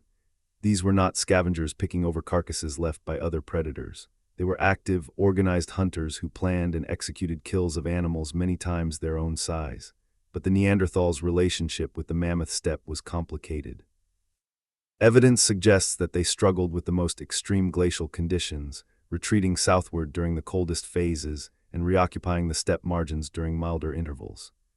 Their range contracted during glacial maxima, and their population densities were never high enough to leave the dense archaeological record that characterizes the later Upper Paleolithic occupation by our own species. The arrival of Homo sapiens in Eurasia, beginning roughly 45 to 50,000 years ago, marked a turning point in the human occupation of the Mammoth Steppe. Our species brought with it a suite of behavioral and technological innovations that allowed it to colonize the steppe more effectively and at higher population densities than the Neanderthals had ever achieved. The Upper Paleolithic Revolution, as it has been called, involved not just improvements in stone tool technology, though those were significant, but a fundamental expansion of the human toolkit to include materials and techniques that the Neanderthals had rarely if ever employed. Bone, antler, and ivory became standard raw materials for tool manufacture, yielding implements of a precision and effectiveness that stone alone could not match. Needles made from bone allowed the fabrication of fitted clothing, garments tailored to the body that provided far more effective insulation than loose animal skins draped over the shoulders. This seemingly simple innovation was, in the context of Mammoth Steppe survival, a technological breakthrough of the first order, because it allowed humans to maintain their body temperature in conditions that would otherwise have been fatal. The evidence for fitted clothing in the Upper Paleolithic comes from multiple sources. Bone and ivory needles with precisely drilled eyes are found at numerous sites dating back at least 40,000 years, where patterns on these needles indicate that they were used with sinew thread to sew hides together, precisely the technique used to make fitted garments. The microscopic analysis of stone tools from Upper Paleolithic sites has revealed use where patterns consistent with hide scraping and cutting, the preparatory steps in clothing manufacture. And the burials of Upper Paleolithic individuals sometimes preserve traces of elaborate clothing, indicated by the patterns of beads and ornaments that were sewn onto garments and remained in place after the organic materials decomposed. The Upper Paleolithic humans of the Mammoth Steppe also mastered the use of fire in ways that went far beyond simple warmth. Fire was used for cooking, of course, which dramatically increased the caloric value and digestibility of food. But it was also used for heat-treating stone, improving the flaking properties of flint and other raw materials. It was used for hardening wooden spear points. It was used for rendering fat, for processing plant materials, for drying and smoking meat for storage, and for providing light during the long, dark winters. At some sites, the management of fire reached levels of sophistication that border on industrial. At Dolny Vestanis in Central Europe, Upper Paleolithic people constructed kilns capable of reaching temperatures high enough to fire clay, producing ceramic figurines that are among the oldest known ceramic objects in the world, predating the invention of pottery by thousands of years. Whether these figurines served ritual, artistic, or practical purposes is debated, but the ability to control fire with sufficient precision to produce ceramics is itself a remarkable achievement. Shelter construction on the Mammoth Steppe was another area where Upper Paleolithic humans demonstrated extraordinary ingenuity. At sites across the steppe, particularly in areas where wood and stone were scarce, humans constructed substantial dwellings using the most abundant large building material available, mammoth bones.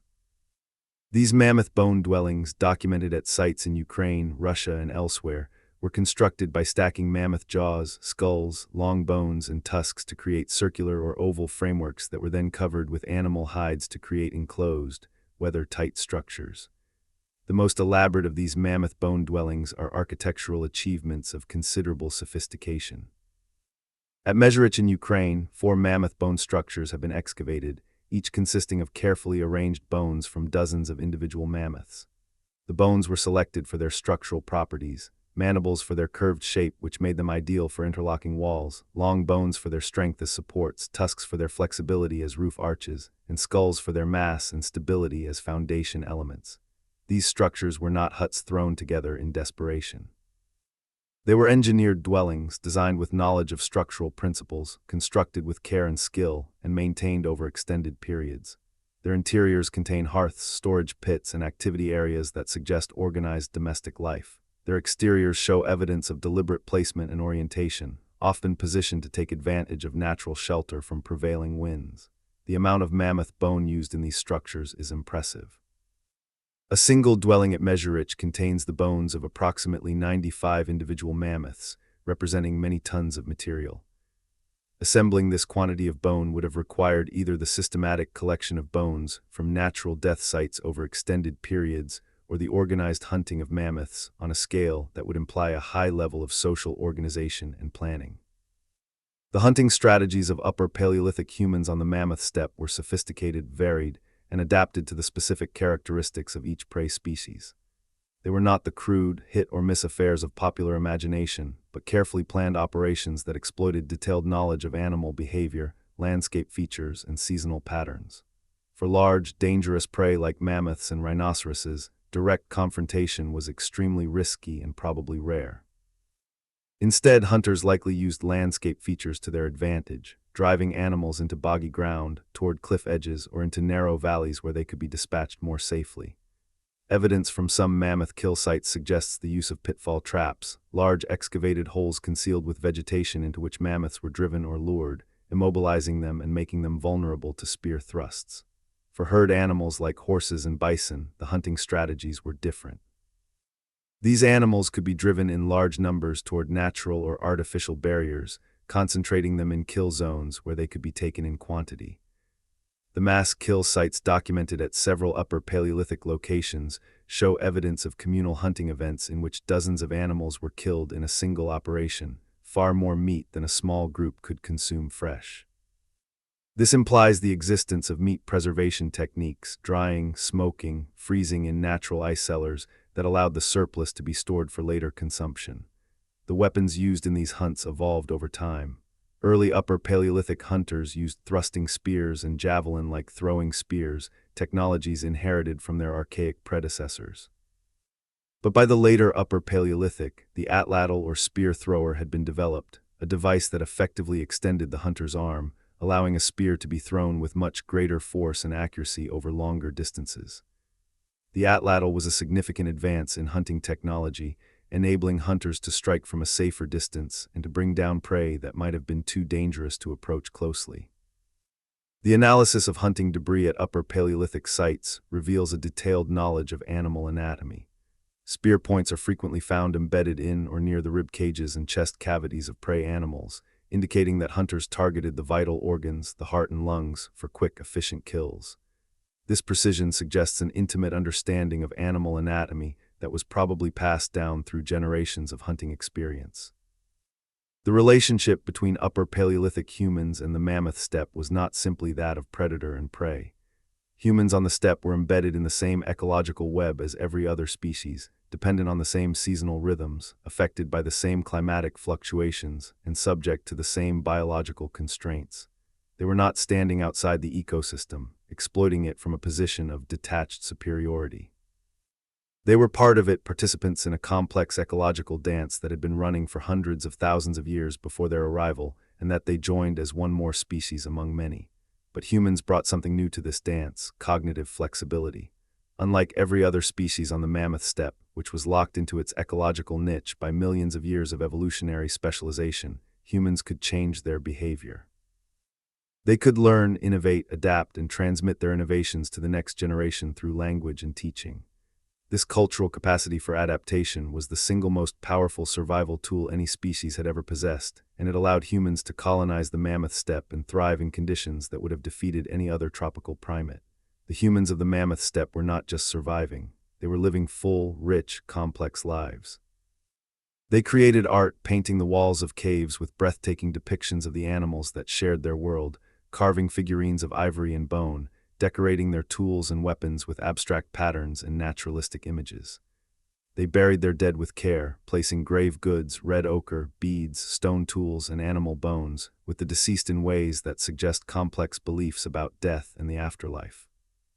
They traded raw materials over distances of hundreds of kilometers, indicating the existence of social networks that connected widely dispersed groups. They sang, they danced, they told stories. We know this not from direct evidence, which is lost to time, but from inference. From the acoustic properties of the caves they decorated, which suggest they were used as performance spaces. From the bone flutes found at several Upper Paleolithic sites, the oldest musical instruments known. From the very existence of their art, which implies a capacity for symbolic thought, for narrative, for the transmission of meaning through image and form. These were not primitive people. These were modern humans, coping with extraordinary circumstances with intelligence, creativity, and resilience. Their achievement in colonizing and thriving on the Mammoth Steppe is one of the great accomplishments of our species, a testament to the power of the human mind to meet any challenge that the natural world can present. The role of fire in human survival on the Mammoth Steppe deserves special attention because it was so central to every aspect of life in this cold world. Fire was not simply a convenience, it was a survival necessity, the single most important technology that humans possessed, and its management was one of the defining skills of the Mammoth Steppe way of life. On the open steppe, where temperatures in winter could drop to -40°C or colder, the ability to maintain a fire was literally the difference between life and death. Without fire, humans could not have survived a single winter night on the steppe. Their tropical primate biology, evolved for the warm climates of their African homeland, was utterly inadequate for the conditions of the glacial world without the supplemental heat that fire provided. But keeping a fire burning on the Mammoth Steppe was not simple. Fuel was scarce. Unlike the forested regions to the south, where wood was readily available, the open steppe offered limited supplies of burnable material. Trees were rare, confined to sheltered valleys and river corridors. Shrubs were present but sparse. The grasses and herbs of the steppe burned quickly and provided little sustained heat. The people of the Mammoth Steppe solved this problem with characteristic ingenuity. They burned bone. Large mammal bones, particularly the long bones of mammoths, bison, and horses, contain a core of marrow, fat surrounded by a mineral matrix that, when heated sufficiently, burns with a sustained hot flame. Bone fires produce less light than wood fires but generate considerable heat, and they burn for much longer than grass or shrub fires. The abundant bones scattered across the steppe, from natural deaths, from hunting kills, and from previous occupations, provided a virtually inexhaustible fuel supply. The evidence for bone burning at Upper Paleolithic sites is extensive and unmistakable. Hearths at steppe sites contain thick layers of calcined bone, bone that has been heated to temperatures high enough to drive off its organic components and alter its mineral structure. These calcined bone layers can be centimeters or even tens of centimeters thick, representing sustained, intensive burning over extended periods. Some sites contain thousands of kilograms of burned bone, indicating that bone was the primary fuel source for entire communities over many generations. Management of bone fires required skill and knowledge. Not all bones burn equally well. Fresh bones, with their high moisture content, are difficult to ignite and produce quantities of acrid smoke. Dry, weathered bones burn more readily but may be too brittle to sustain a long fire. The most effective technique appears to have involved using a small wood or grass fire as a starter, then gradually adding larger and larger pieces of bone until the fire was hot enough to sustain itself on bone alone. The arrangement of bones in the hearth, the control of airflow, and the timing of additions all required learned skills that would have been passed from experienced individuals to newcomers. Animal fat was another important fuel on the Mammoth Steppe. The thick subcutaneous fat layers of mammoths and other large herbivores could be rendered into oil that burned with a bright, hot flame when soaked into a wick of moss or dried grass. Fat lamps of this type have been identified at numerous Upper Paleolithic sites, providing portable, controllable light sources that extended the usable hours of the day during the long winter darkness. The combination of bone fires for heat and fat lamps for light allowed the people of the Mammoth Steppe to create livable conditions inside their shelters, even during the most extreme weather. Inside a mammoth bone dwelling, with a bone fire burning in the central hearth and fat lamps flickering on the walls, the temperature could be maintained at levels that, while hardly comfortable by modern standards, were sufficient for survival and even for productive activity. People could work on tools, sew clothing, prepare food, and socialize during the long winter evenings, maintaining the social bonds and cultural practices that held their communities together. The social organization of Mammoth Steppe humans is one of the most debated topics in Paleolithic archaeology because the evidence is indirect and open to multiple interpretations. But certain patterns emerge from the archaeological record that allow us to sketch at least an outline of how these communities were structured. The typical Upper Paleolithic site on the Mammoth Steppe was occupied by a relatively small group, probably numbering between 20 and 50 individuals. This is inferred from the size of the dwellings, the extent of the activity areas, and the quantity of food remains. Groups of this size are consistent with what anthropologists call a band, the basic social unit of most known hunter-gatherer societies, a flexible, egalitarian grouping based on kinship and reciprocal obligation. But these bands were not isolated.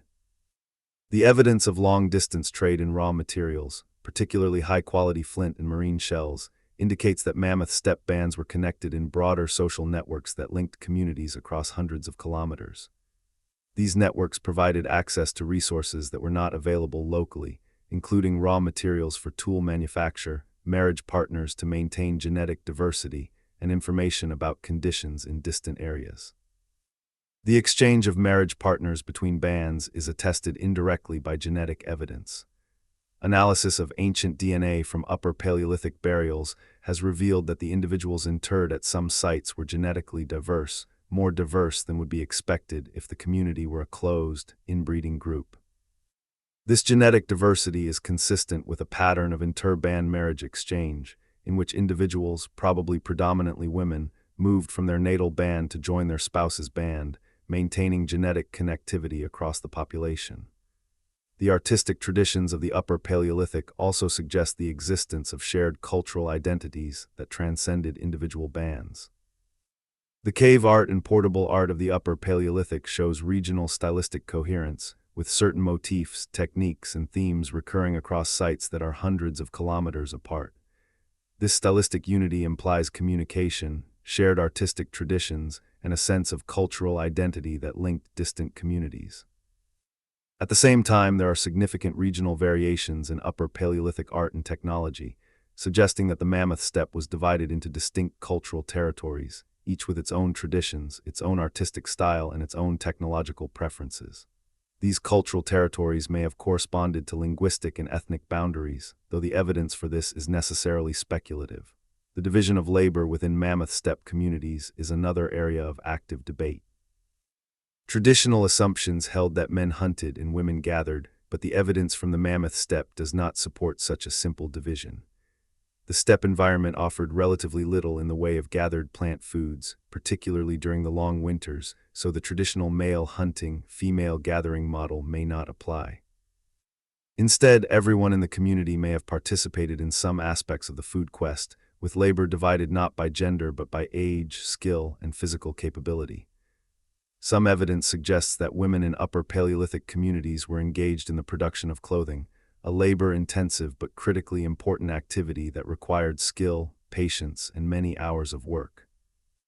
The manufacture of a single fitted garment from animal hides involved killing the animal, skinning it, scraping and softening the hide, cutting it to shape, and sewing it with sinew thread using bone needles. A complete winter outfit for a single individual might require the hides of several animals and many days of labor. The production of clothing for an entire band would have been a major ongoing task that occupied a significant fraction of the community's labor resources. The relationship between humans and the Mammoth Steppe megafauna was complex, intimate, and profoundly important to both parties. Humans depended on the megafauna for food, clothing, shelter materials, fuel, and tools. The megafauna, in turn, was increasingly affected by the presence of a new, highly efficient predator that operated by different rules than any predator the steppe had ever known. Unlike cave lions or wolves, which hunted by physical speed, strength, and instinct, human hunters operated through planning, coordination, and technology. They could anticipate the movements of prey, set traps and ambushes, and attack from a distance using thrown weapons. They could harvest far more animals than they immediately needed and store the surplus for future use. They could target specific age and sex classes of their prey, preferentially killing the young, the old, or the reproductive females, in ways that could have disproportionate effects on prey populations. Whether and to what extent human hunting contributed to the eventual decline of the Mammoth Steppe megafauna is one of the most contentious questions in Ice Age research, and it is a question we will address in full. But it is important to establish here that the relationship between humans and megafauna was not simply one of hunter and hunted. It was also one of observer and observed, of artist and subject, of mind and world. The cave paintings and portable art of the Upper Paleolithic demonstrate an intimate familiarity with the animals of the Mammoth Steppe that goes far beyond the practical knowledge needed for hunting. The artists who painted the great murals of Chauvet, Lascaux, and Altamira were not simply recording what their prey looked like. They were observing with the eyes of naturalists, capturing subtleties of posture, behavior, and individual variation that demonstrate hours, days, years of patient watching. At Chauvet, the oldest known painted cave, the panels of cave lions show animals in poses that suggest specific behavioral observations, stalking, fighting, and what appears to be a pride moving together across the landscape. The rhinoceroses at Chauvet are depicted with a level of anatomical accuracy that could only come from close, sustained observation. The horses show individual differences in coat color, body shape, and mane style that suggest the artists were painting specific individuals, known horses from known herds. This art is not decoration, it is documentation. It is the product of a culture that paid intense, sustained attention to the natural world, that valued the understanding of animals and their behavior as one of the highest forms of knowledge, and that found ways to record and transmit that knowledge through images that speak to us across the chasm of 30,000 years. The art of the Mammoth Steppe tells us something important about the people who created it. They were not merely using the natural world. They were engaged with it, fascinated by it, perhaps even reverent toward it. The animals of the steppe were not just resources to be exploited. They were subjects of deep interest, objects of aesthetic appreciation, and possibly participants in a spiritual relationship that we can only dimly perceive through the surviving material evidence. As we have seen, the Mammoth Steppe was not a static environment but one in constant flux, driven by the climatic oscillations, the Dansgaard-Oeschger events, the Heinrich events, and the longer-period glacial-interglacial cycles that kept the Earth in a state of perpetual instability. For the humans of the steppe, this instability was not an abstract geological concept. It was a lived reality, a constant challenge that shaped every aspect of their existence. When the climate shifted, the vegetation changed. When the vegetation changed, the animal herds moved. When the herds moved, the humans had to move with them or find alternative survival strategies.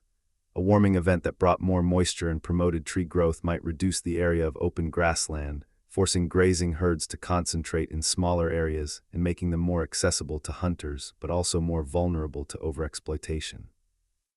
A cooling event that expanded the steppe might open up new territory for herds to colonize, spreading them more thinly across the landscape and making them harder for hunters to find. Each fluctuation created winners and losers among the species of the steppe. Some species expanded their ranges during warm phases and contracted them during cold ones. Others did the opposite. Some species were resilient enough to persist through multiple oscillations, adjusting their behavior and their range to match the shifting conditions. Others were pushed to the margins, their populations fragmented and reduced, their genetic diversity eroded, their resilience to future shocks diminished. The humans of the Mammoth Steppe responded to these fluctuations with the flexibility that was their defining advantage. They changed their hunting strategies to target whichever prey species was most available. They adjusted their seasonal migration patterns to follow the herds. They modified their tool technologies to work with whatever raw materials were locally available. They formed and dissolved social alliances with neighboring groups as the distribution of resources shifted. And through it all, they maintained their cultural traditions, their artistic practices, their social structures, and their accumulated environmental knowledge, transmitting the lessons of the past to the next generation through the medium of language and story. This capacity for cultural adaptation was what made humans unique on the Mammoth Steppe, and it was what would allow them to survive the most dramatic transformation the steppe would ever undergo. Its complete collapse at the end of the last ice age, when the world that had sustained the great megafaunal communities for hundreds of thousands of years unraveled in a geological instant, taking with it the mammoths, the woolly rhinoceroses, the cave lions, and most of the other giants that had defined the landscape. But that transformation and the great extinction that accompanied it is a story that requires its own telling. For now, let us pause and reflect on what we have learned about this extraordinary world, the Mammoth Steppe, its animals, its vegetation, its climate, and its human inhabitants. The Ice Age was not what you were told. It was not a frozen wasteland. It was not a barren, lifeless desert of ice and snow. It was a world of astonishing biological richness, of vast productive grasslands teeming with megafaunal herds, of sophisticated human cultures thriving in conditions that would challenge the ingenuity of modern civilization. It was a world of constant change, of rapid climatic oscillations, of ecosystems in perpetual motion, rearranging themselves at speeds that defy our intuition about how slowly the natural world is supposed to change. It was, in short, a world that has much to teach us about the planet we live on, about the fragility of the ecosystems we depend on, and about the remarkable capacity of life to adapt, innovate, and persevere in the face of relentless environmental challenge. The Mammoth Steppe is gone now. Its grasslands have been replaced by tundra, forest, and agricultural land. Its megafauna have been reduced to a handful of surviving species, shadows of the great communities that once roamed the northern hemisphere. Its human inhabitants have evolved culturally beyond recognition, building civilizations that their Mammoth Steppe ancestors could never have imagined. But the legacy of the Mammoth Steppe lives on in the permafrost that still underlies vast areas of the north, in the bones and tusks that still emerge from eroding riverbanks and melting ice, in the ancient DNA that scientists are only now learning to read, and in the deep history of our species, which was forged in the cold, the wind, and the endless grass of a world that no longer exists but that shaped everything we are. The story continues. The great extinction awaits. The transformation of the world from Ice Age to modern is one of the most dramatic and consequential events in the history of life on Earth, and understanding it requires us to grapple with questions of climate, ecology, human impact, and the limits of resilience that are as relevant today as they were 20,000 years ago. That story will be told, and when it is, it will challenge everything you thought you knew about how worlds end and how new ones begin. We left the Mammoth Steppe at the height of its power, a continental grassland of extraordinary productivity stretching across the entire northern hemisphere, sustaining megafaunal herds of staggering abundance and diversity, populated by human communities whose sophistication and resilience challenge every simplistic notion of what it means to be a primitive people.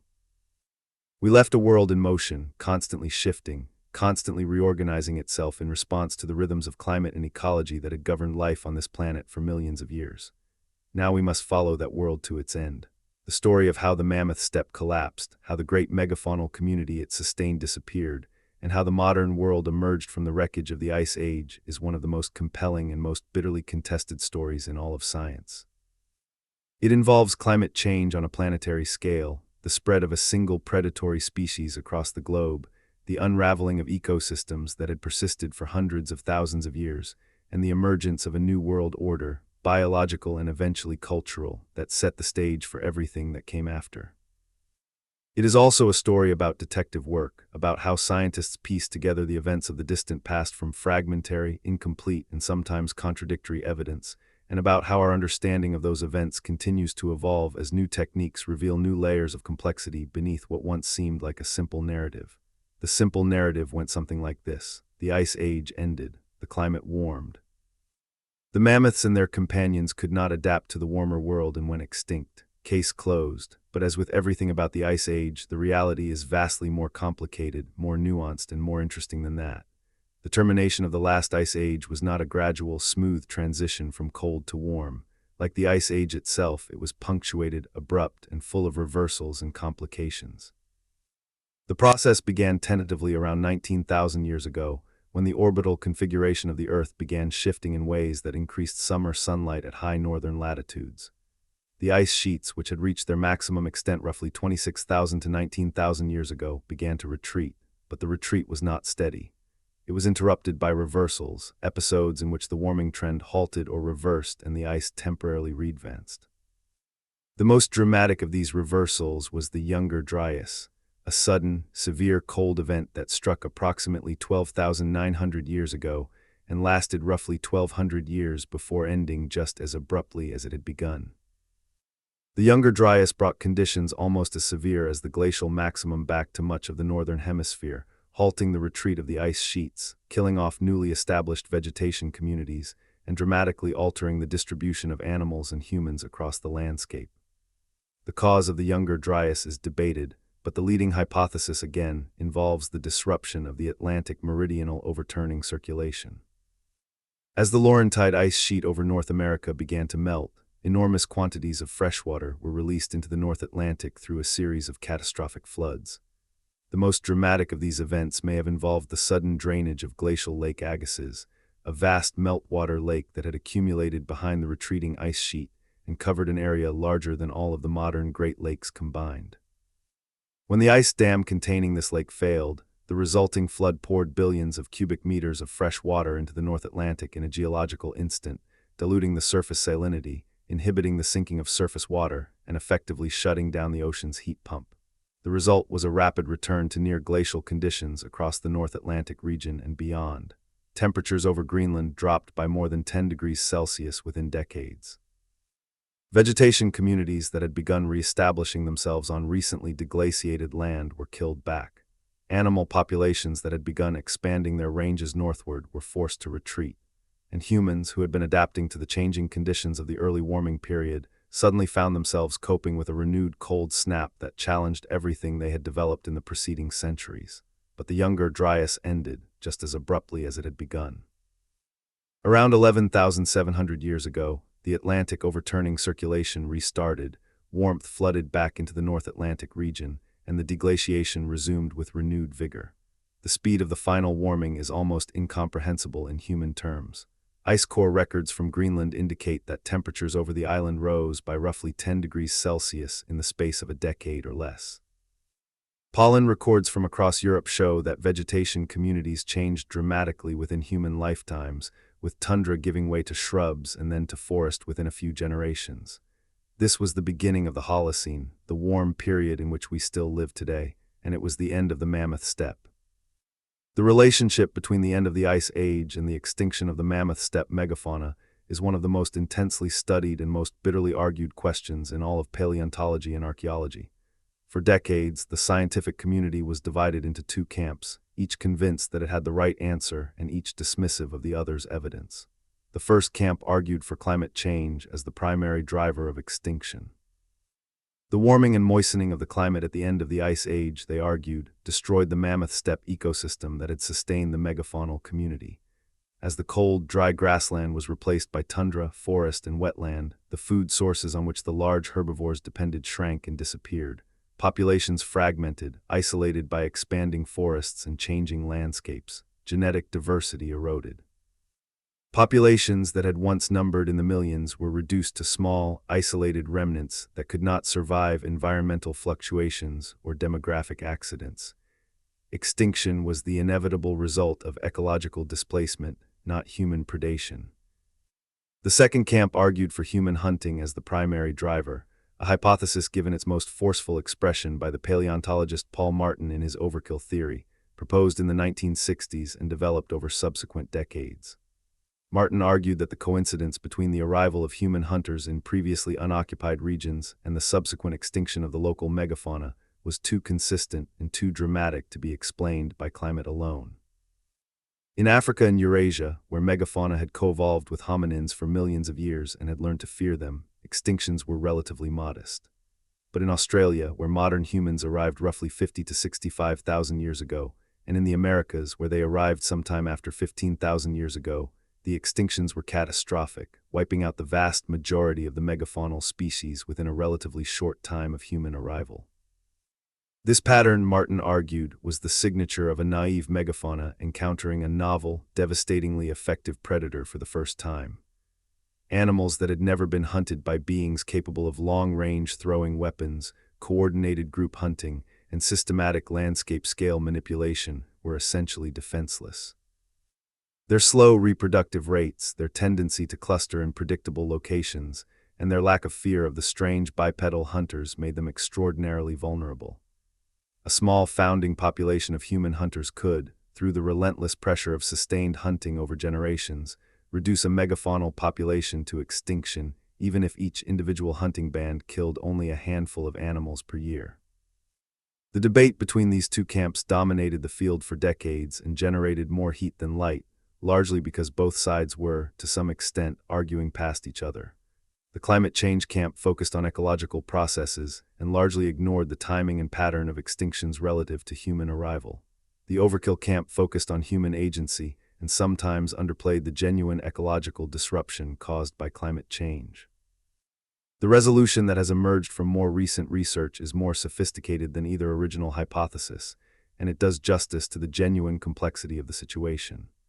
The extinction of the Ice Age megafauna was not caused by climate change alone, or by human hunting alone, but by the interaction between the two, in a complex, spatially and temporally variable process that played out differently in different places and at different times.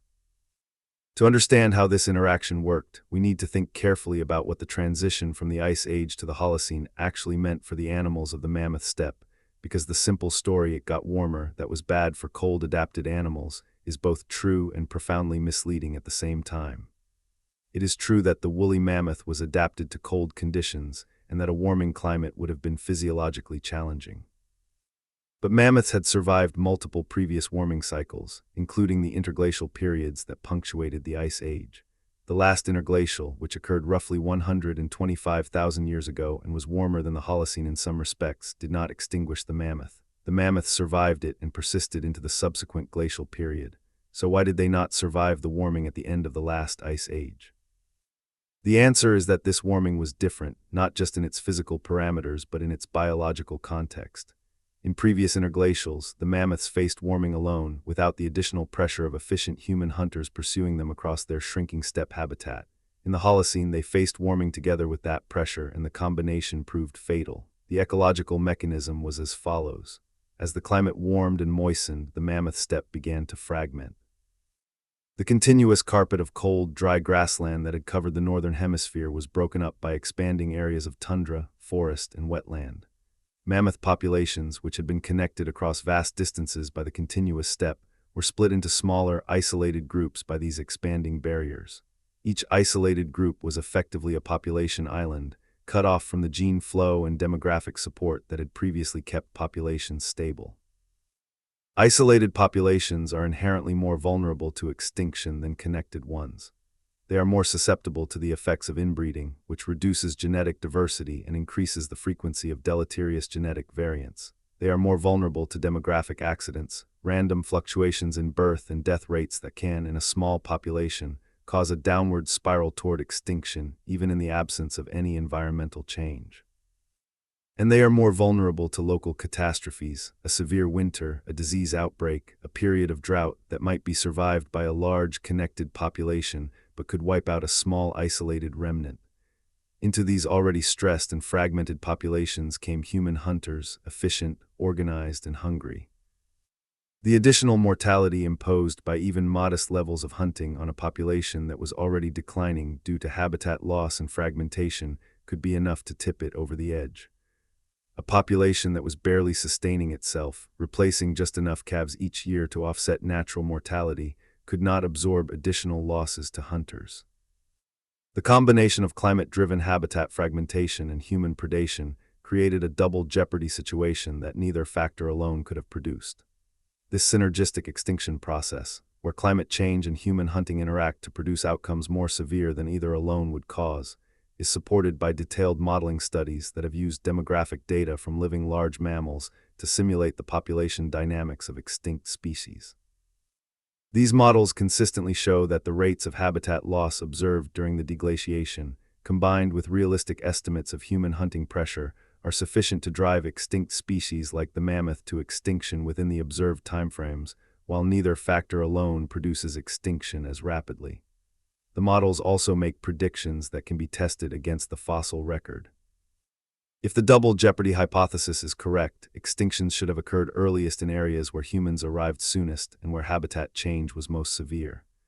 They should have been delayed or prevented in areas where humans arrived late, where habitat remained suitable, or where the megafauna had prior experience with human hunters and had learned to be more wary.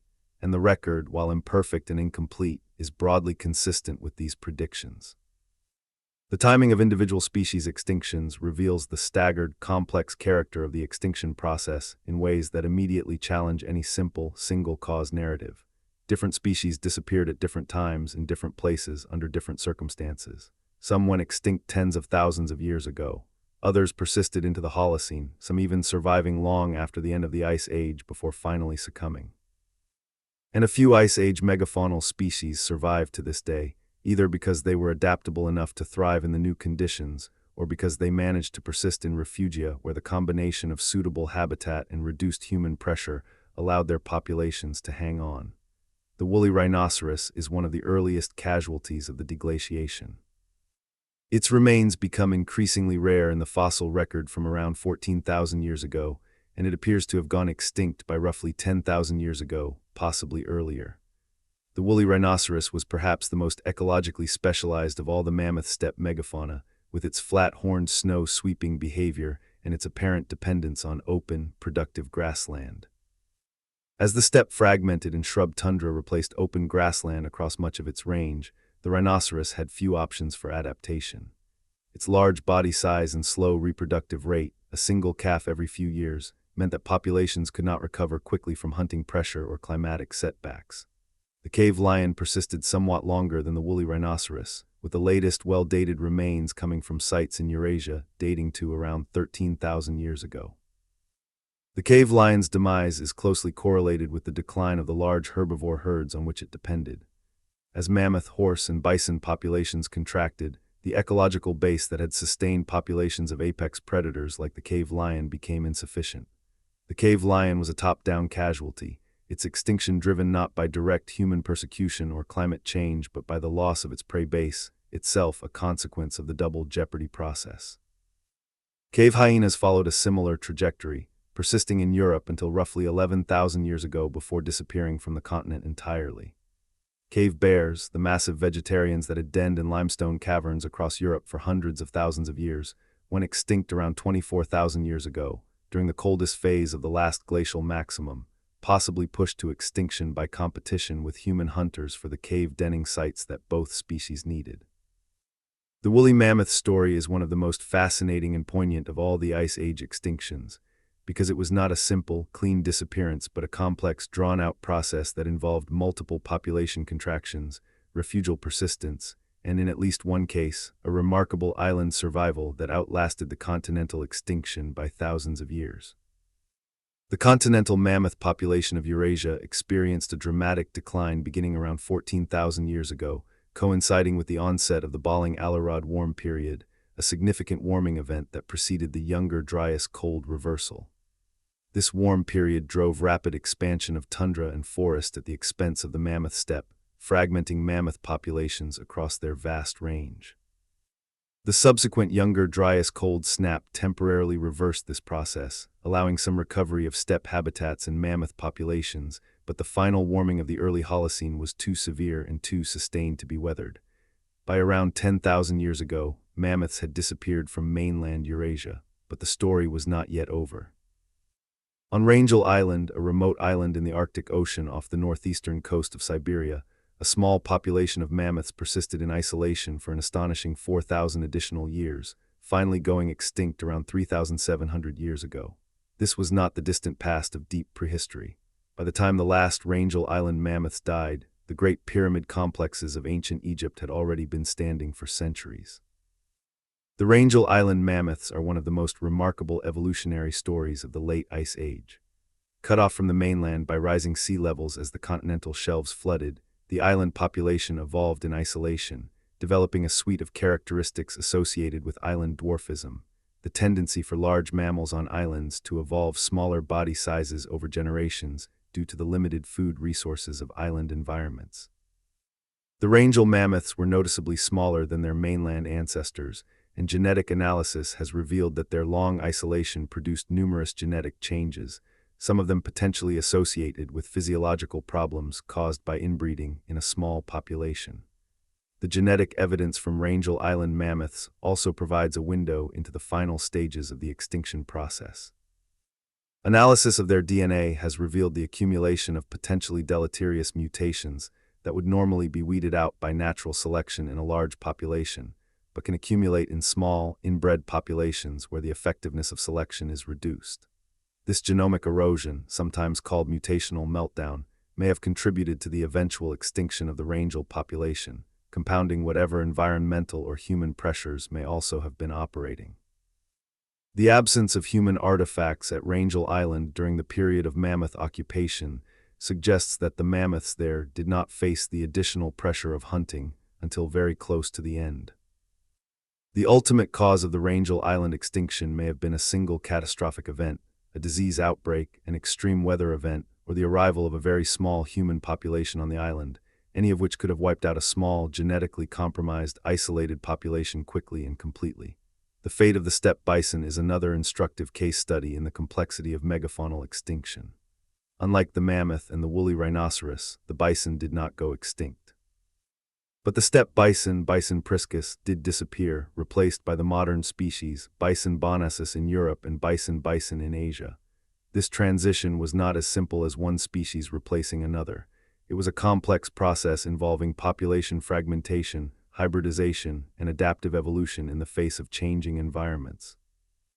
Ancient DNA analysis of bison remains spanning the entire Pleistocene and Holocene has revealed that bison populations underwent dramatic genetic changes during the deglaciation, with evidence of significant population bottlenecks, the genetic signature of periods when the population was reduced to very small numbers, followed by recovery and expansion.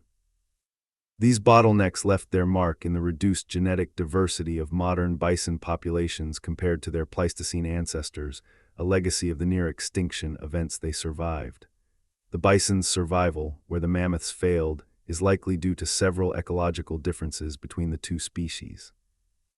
Bison are more ecologically flexible than mammoths, capable of surviving in a wider range of habitats including open woodland, shrub steppe, and forest edge environments, in addition to the open grassland that was their preferred habitat. Their smaller body size meant that their food requirements were lower per individual, and their faster reproductive rate, with females potentially producing a calf every year under favorable conditions, meant that populations could recover more quickly from losses due to hunting or environmental stress. The horses of the Ice Age present a more complex picture still. Wild horses were among the most abundant mammals on the Mammoth Steppe, and their bones are among the most common large mammal remains at Ice Age sites. Yet wild horses disappeared from Eurasia during the deglaciation, surviving only in small populations in Central Asia that persisted long enough to provide the founding stock for domestication around 5,500 years ago. In the Americas, horses went extinct entirely, not to return until the historical period. The extinction of wild horses in most of their range during the deglaciation is particularly puzzling because modern horses are clearly capable of surviving in the warm, temperate climates of the Holocene. Wild horses thrive in environments that have been subjected to the same climatic conditions as those that purportedly drove their Ice Age ancestors to extinction. This paradox has been used by advocates of the overkill hypothesis as evidence that climate change alone was insufficient to explain megafaunal extinctions.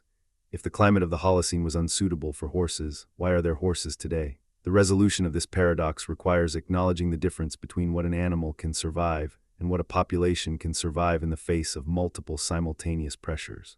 A single horse can thrive in a temperate grassland. But a population of horses that is simultaneously dealing with habitat change, hunting pressure, disease, and demographic stochasticity may not be able to sustain itself even in habitats that would be adequate under less pressured conditions. The key is the combination of stresses, not any single factor. The extinction of the megafauna was not just a loss of charismatic individual species. It was the collapse of an entire ecological system, with cascading consequences that transformed the landscapes and ecosystems of the Northern Hemisphere in ways that persist to this day. Consider what the Mammoth Steppe looked like from a purely physical perspective. The enormous bodies of the megafaunal herds were constantly processing huge quantities of vegetation, converting plant material into dung that fertilized the soil, into bones that accumulated in river channels and lake beds, into carcasses that fed the scavenger community and eventually decomposed to enrich the soil. The trampling of the herds maintained the soil structure, the drainage, and the snow dynamics that kept the steppe grassland in its productive state. Remove the megafauna and all of these processes changed. Vegetation grew ungrazed, dead plant material accumulated rather than being recycled through animal guts. The soil surface stabilized, allowing mosses to colonize. Snow insulated the ground surface rather than being compacted by hooves. The permafrost, no longer subjected to winter trampling that had kept the snow shallow and the cold penetrating deep, began to warm and in some areas to thaw. The vegetation changed. Grasses, deprived of the grazing that had kept them in vigorous, productive growth, were outcompeted by mosses, sedges, and eventually shrubs and trees. The transition from Mammoth Steppe to tundra and boreal forest that occurred at the end of the Ice Age was not solely a consequence of the changing climate. It was also partly caused by the loss of the megafaunal community that had maintained the steppe ecosystem. This is a profound and sobering insight. It means that the modern Arctic tundra, which we tend to think of as the natural state of the far north, is actually in some sense an impoverished ecosystem, a degraded version of the Mammoth Steppe that replaced the richer, more productive grassland after the collapse of the megafaunal community. The Arctic ecosystem of today is not what it was. It is what was left after the great animals were gone. The carbon cycling consequences of this transformation have been immense. The Mammoth Steppe soils, productive and biologically active, were relatively efficient at cycling carbon, taking it up in plant growth and returning it to the atmosphere through decomposition at rates that kept the system in approximate balance. When the steppe was replaced by tundra, the waterlogged, cold conditions of the new ecosystem dramatically slowed decomposition, causing organic matter to accumulate in the soil rather than being recycled. Over thousands of years, this accumulation built up into the vast stores of peat and organic carbon that today underlie the tundra and permafrost regions of the Northern Hemisphere. These carbon stores are enormous. The permafrost of the Arctic contains roughly twice as much carbon as is currently in the atmosphere, a frozen reservoir of organic material built up over the 10,000 years since the Mammoth Steppe collapsed. As long as that carbon remains frozen, it stays out of the atmosphere. But if the permafrost thaws, the carbon can be released, first as carbon dioxide through aerobic decomposition, and then as methane through anaerobic decomposition in waterlogged soils, with potentially significant consequences for the global climate. The buildup of these carbon stores was itself partly a consequence of the megafaunal extinction. Had the mammoths and their companions survived the end of the Ice Age, their continued grazing and trampling would have maintained a more productive, better-drained grassland ecosystem in which carbon cycling was faster and more efficient. Less carbon would have accumulated in the soil. The Arctic would look different today, and the vast frozen carbon reservoir that concerns modern climate scientists might be significantly smaller. The transformation of the Mammoth Steppe into tundra and boreal forest was not instant, uniform, or irreversible in every location. The process played out differently in different places, at different speeds, and with different outcomes depending on local conditions of topography, soil, moisture, and crucially, the degree to which megafaunal populations had already been reduced. In some areas, remnants of the Mammoth Steppe persisted as refugia long after the surrounding landscape had been transformed. These refugia, typically on south-facing slopes, well-drained uplands, or areas with particularly thin snow cover, maintained their grassland character through a combination of favorable local microclimate and, in some cases, continued grazing by surviving members of the megafaunal community. The concept of refugia is critical to understanding the extinction process because it demonstrates that the disappearance of the Mammoth Steppe was not simply a matter of the climate changing and the ecosystem dying. It was a much more complex process in which the interplay between local conditions, animal populations, and vegetation dynamics produced a highly heterogeneous landscape, a patchwork of persisting grassland islands within a matrix of expanding tundra and forest. In these refugia, small populations of megafaunal species could persist long after their relatives had disappeared from the surrounding landscape. The mammoths of Wrangel Island were an extreme case of this refugial persistence, but similar dynamics operated on smaller scales across the mainland. Evidence from radiocarbon dating of mammoth remains suggests that small populations persisted in scattered mainland locations well into the Holocene, surviving for thousands of years after the main continental population had gone extinct. The presence of these mainland refugial populations has important implications for our understanding of the extinction process. It suggests that the extinction was not a single, synchronized event caused by one overriding factor, but a spatially heterogeneous process in which some populations survived while others went extinct, depending on the local balance of habitat quality, human hunting pressure, and demographic luck. The last mammoths died not in one place at one time, but in scattered, isolated pockets across the landscape, each population fighting its own losing battle against the combination of pressures that was slowly closing in. This spatial heterogeneity is also reflected in the varying extinction dates of other megafaunal species. Woolly rhinoceroses survived longest in the northeastern corner of their range, in the cold, dry environments of Siberia that were least affected by the warming and moistening of the deglaciation. Musk oxen, whose range once extended across Europe and into China, survived only in the far north, where the conditions most closely resembled those of the Ice Age. Saiga antelope, once distributed across the entire northern hemisphere, are today confined to a small and threatened population on the Central Asian steppe. The pattern of survival and extinction among the Ice Age megafauna reflects not just the ecological tolerances of individual species, but the spatial distribution of the pressures acting on them. Species that survived were those that could tolerate warmer, moister conditions, that occupied habitats where the conversion from steppe to tundra or forest was least severe, or that had ranges remote enough from the expanding human populations of the early Holocene to escape the worst of the hunting pressure. Species that went extinct were those that were too ecologically specialized for the cold, dry steppe, too slow to reproduce to recover from hunting losses, or too closely associated with the productive grassland habitats that were disappearing fastest. The human populations of the Mammoth Steppe faced their own version of the extinction crisis. As the great herds that had sustained them for tens of thousands of years declined and disappeared, the people of the steppe had to adapt or perish. Some populations did perish, their archaeological signatures fading from the record as the game they depended on disappeared. Others adapted, sometimes spectacularly, inventing new ways of making a living in a changing world. The late glacial and early post-glacial period was a time of intense cultural creativity and innovation in many parts of the world, a response to the demographic and ecological pressures of the transformation from Ice Age to Holocene.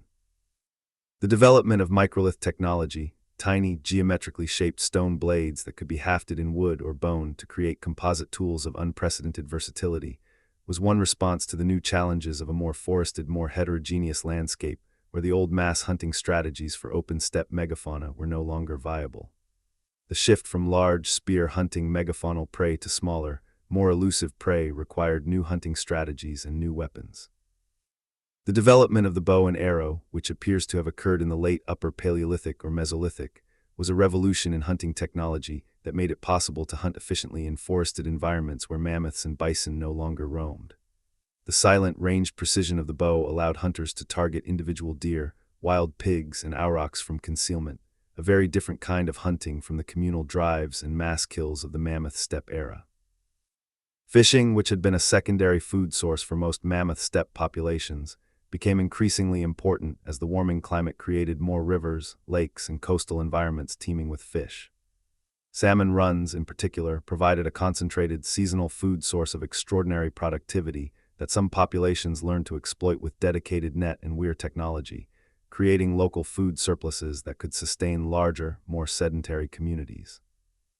The exploitation of marine and coastal resources expanded dramatically in the early Holocene, as rising sea levels created new coastlines, shallow bays, and estuaries that were biologically rich.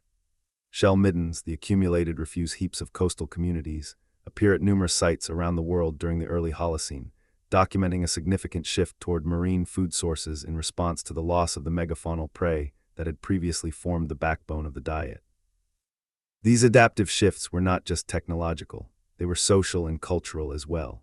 The larger, more sedentary communities that became possible when reliable, concentrated food sources like salmon runs or shellfish beds were available required new forms of social organization, new systems of resource ownership and sharing, new political structures for managing conflict and cooperation among larger groups of people. The seeds of the social complexity that would eventually flower into the first civilizations were being planted in the cultural adaptations of the early Holocene hunter-gatherer communities. But not all populations made a clean break with the megafaunal past. In some regions, the traditions of large mammal hunting persisted long after the mammoths were gone, simply redirecting their focus onto the surviving large herbivores of the new ecological order. The aurochs, the wild ancestor of domestic cattle, was one of the most important of these post-Ice Age prey species. A massive, powerful beast with sweeping horns and an aggressive temperament, the aurochs was a formidable quarry that required the same kind of coordinated, planning-intensive hunting strategies that had been used against steppe megafauna. Its bones are abundant at Mesolithic and later archaeological sites across Europe, reflecting its importance as a food source for the hunter-gatherers who were adapting to the post-glacial world. The red deer, known as elk in the modern usage, became the single most important prey species for many European hunter-gatherer communities during the early Holocene, filling some of the ecological and cultural space vacated by the disappearing steppe megafauna. Red deer were ecologically flexible, thriving in the mixed woodland and forest edge environments that were replacing the open steppe, and their antlers, bones, and hides provided the raw materials for a wide range of tools, ornaments, and clothing. Wild boar exploited the expanding forests of the Holocene, their rooting behavior allowing them to access food sources buried beneath the forest floor that were unavailable to other herbivores. Their intelligence, their aggression, and their ability to move swiftly through dense vegetation made them challenging prey that tested the skills of the hunters who pursued them. Reindeer and caribou remained important prey species in the far north, where the cold conditions of the early Holocene preserved something of the open landscape character of the late Ice Age.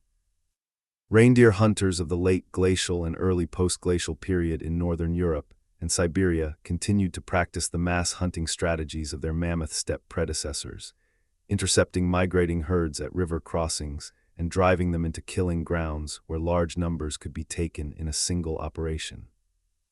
These different regional adaptations created a remarkable diversity of late glacial and early post-glacial cultures, each one tailored to the specific ecological conditions of its particular landscape.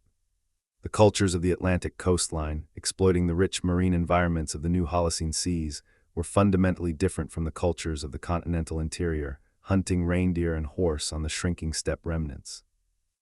And both were different from the cultures of the expanding forests, who developed new strategies for hunting deer, boar, and aurochs in the dappled shade of the growing woodlands. This diversity is a testament to the human capacity for adaptation. The peoples of the late glacial and early post-glacial were not simply the victims of ecological change. They were active responders to it, devising new solutions to new problems with the same creativity and intelligence that their ancestors had applied to the challenges of the Mammoth Steppe. One of the most revolutionary developments in Ice Age research over the past 2 decades has been the emergence of ancient DNA analysis as a tool for understanding the deep past. The ability to extract and sequence DNA from ancient biological material, from bones, teeth, hair, shells, and even sediments, has transformed paleontology, archaeology, and evolutionary biology, providing insights that were simply impossible to obtain from morphology alone.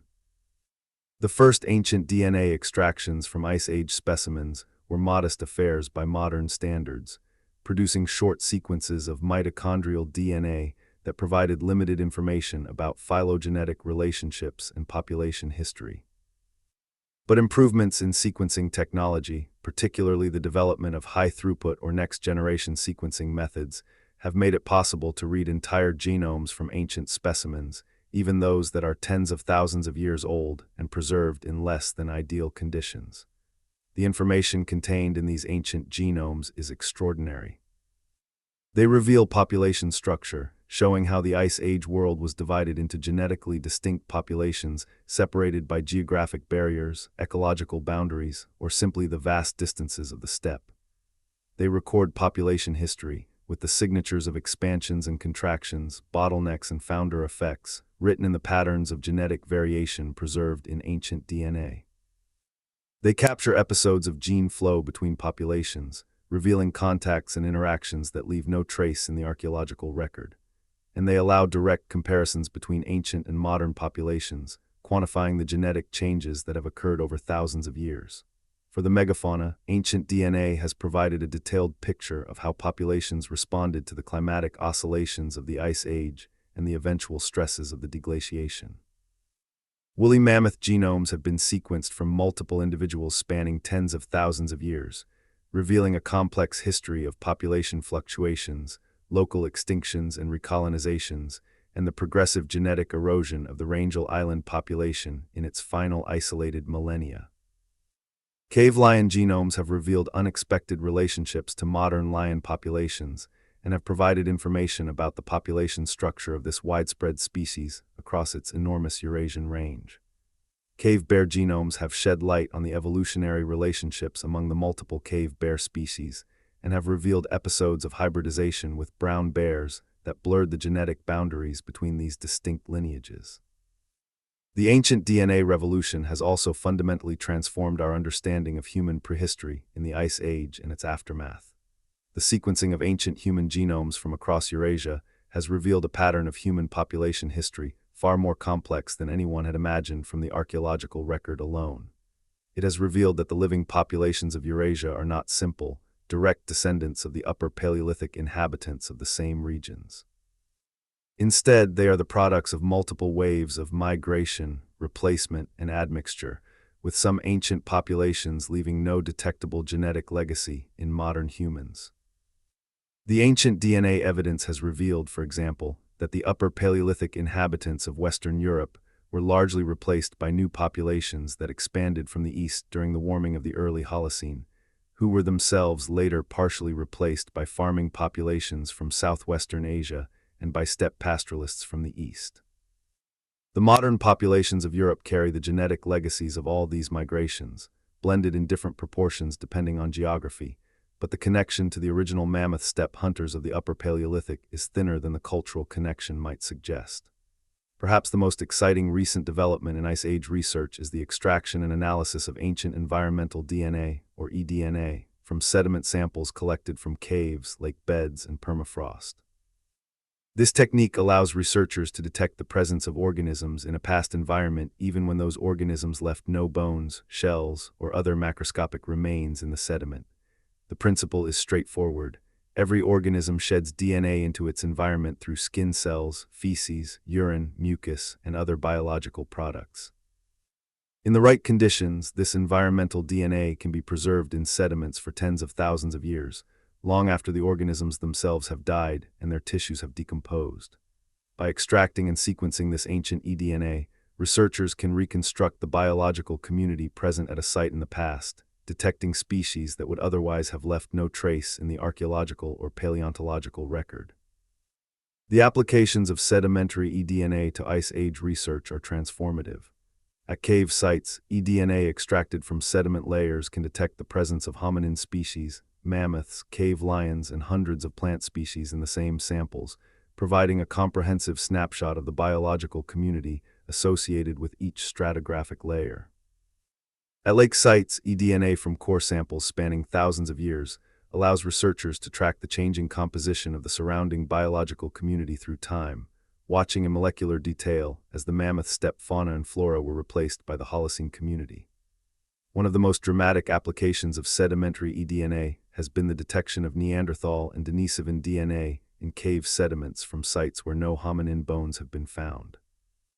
This has dramatically expanded our knowledge of where these archaic human species lived, and when revealing their presence at sites where the only previous evidence was their stone tools, which could not be assigned to a specific hominin species on morphological grounds alone. The detection of mammoth eDNA in sediment samples has been equally revealing. At some sites, mammoth eDNA persists in layers deposited after the conventional radiocarbon dates for the last mammoths at those sites, suggesting that mammoths were present more recently than the bone record alone indicates. This discrepancy between the eDNA record and the bone record may reflect the difficulty of preserving large, heavy bones in some depositional environments, where smaller eDNA fragments survive longer than the bones from which they ultimately derived. The analysis of plant eDNA from permafrost samples has provided the most detailed reconstruction yet of Mammoth Steppe vegetation, revealing the full diversity of the botanical community in a way that pollen analysis, which is biased toward wind-pollinated plants with abundant pollen production, cannot.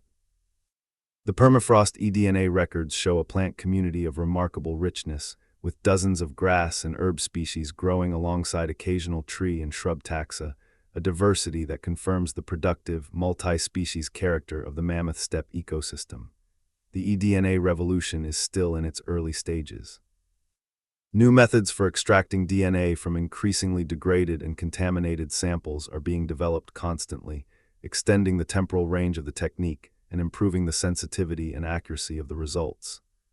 Databases of reference sequences for comparison are expanding rapidly, making it possible to identify an ever wider range of species from their eDNA signatures.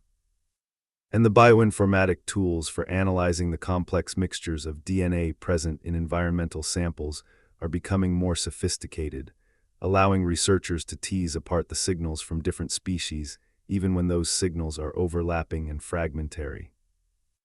The next decade of eDNA research promises to provide an unprecedented level of detail about the biological communities of the Ice Age world, filling in the gaps left by the fossil record and providing a molecular complement to the morphological, chemical, and physical evidence that has been the foundation of Ice Age research for the past century. The question of what the Ice Age world looked like in its final years, as the great megafaunal community was disintegrating, is one that has long fascinated researchers.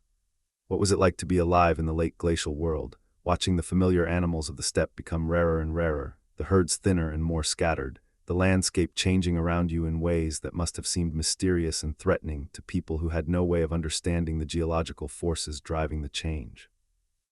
We can reconstruct something of this experience from the archaeological record. The late Upper Paleolithic sites of Eurasia show evidence of stress and adaptation, populations becoming more mobile, their territories larger, their technology more versatile, their diets more diverse. The mass kill sites that characterize the height of the Mammoth Steppe hunting cultures become less common, replaced by smaller kill events and evidence of more diverse prey species. The bone tools and ivory carvings that had been abundant at earlier sites become rarer, partly because the raw materials, mammoth ivory and large animal bone, were themselves becoming scarcer as the herds declined. The art of the late Upper Paleolithic and Mesolithic reflects the changing world as well. The magnificent cave paintings of the High Paleolithic, with their confident, powerful depictions of mammoth, rhinoceros, and cave lion, give way to more diverse artistic traditions that include not just the megafauna but a wider range of species, reflecting the more complex, heterogeneous environments of the late glacial and early post-glacial world. Some researchers have argued that the very intensity of Ice Age cave art, the extraordinary skill and energy invested in depicting the megafaunal community, reflects a growing awareness of loss, an attempt to preserve in image what was disappearing from the landscape. This interpretation is speculative, but it resonates with something deep in human psychology, the impulse to record, to commemorate, to make permanent in art what is ephemeral in life. The artists of Chauvet and Lascaux may have been doing, in their own way and with their own materials, what documentary filmmakers, naturalists, and conservationists do today, bearing witness to a living world and trying to ensure that its memory survives even as the reality fades. The human experience of the late glacial extinction event was not uniform. Different populations in different geographic locations, with different cultural traditions and different ecological relationships to the megafauna, experience the changes in very different ways. For the mammoth hunters of the Eurasian steppe, the decline of the mammoths was a slow-motion catastrophe, stretching over generations, each one inheriting a world slightly more impoverished than the one before. For the coastal communities of Western Europe, already oriented toward marine resources and smaller forest prey, the disappearance of the mammoth may have been a distant rumor, a change that affected the interior more than the coast. For the first human populations to enter the Americas, crossing from northeastern Asia through Beringia in the late glacial period, the experience was different again. They entered a continent where the megafauna had never encountered human hunters and was therefore completely naive. The extinctions that followed their arrival in the Americas were faster and more comprehensive than those in Eurasia, exactly as the overkill hypothesis would predict, wiping out most of the North and South American megafauna within a few thousand years of human arrival. The mastodon, the giant ground sloth, the American horse, the American camel, the glyptodont, and dozens of other species vanished in what was, geologically speaking, an eye blink. The speed and comprehensiveness of the American extinctions relative to those in Eurasia remains one of the strongest pieces of evidence for the role of human hunting in megafaunal decline. In Eurasia, where megafauna had been co-evolving with human hunters for hundreds of thousands of years, the extinctions were slower and less complete, with more species surviving into the Holocene. In the Americas, where the megafauna encountered human hunters for the first time with no prior evolutionary experience of this predator, the extinctions were faster and more complete. The difference in outcome is consistent with the hypothesis that naive megafauna are far more vulnerable to human hunting than megafauna with prior experience of human predation. The scientific tools available to researchers studying the Ice Age and its extinctions have multiplied dramatically in recent decades, and each new tool has added new dimensions to our understanding. We have already discussed ancient DNA and eDNA analysis. But there are many other techniques that are transforming the field, each revealing aspects of the Ice Age world that were previously invisible. Stable isotope analysis of animal bones and teeth provides information about diet, habitat use, and even individual movement during the lifetime of an animal. The ratio of stable carbon isotopes in collagen, the protein preserved in bone, reflects the types of plants consumed, allowing researchers to distinguish between animals that fed predominantly on grasses, which use a different photosynthetic pathway from most other plants, and those that fed predominantly on shrubs and trees. The ratio of stable nitrogen isotopes in collagen provides information about the trophic level of the animal, how high in the food chain it was feeding, and about the productivity and nitrogen cycling of the ecosystem it inhabited.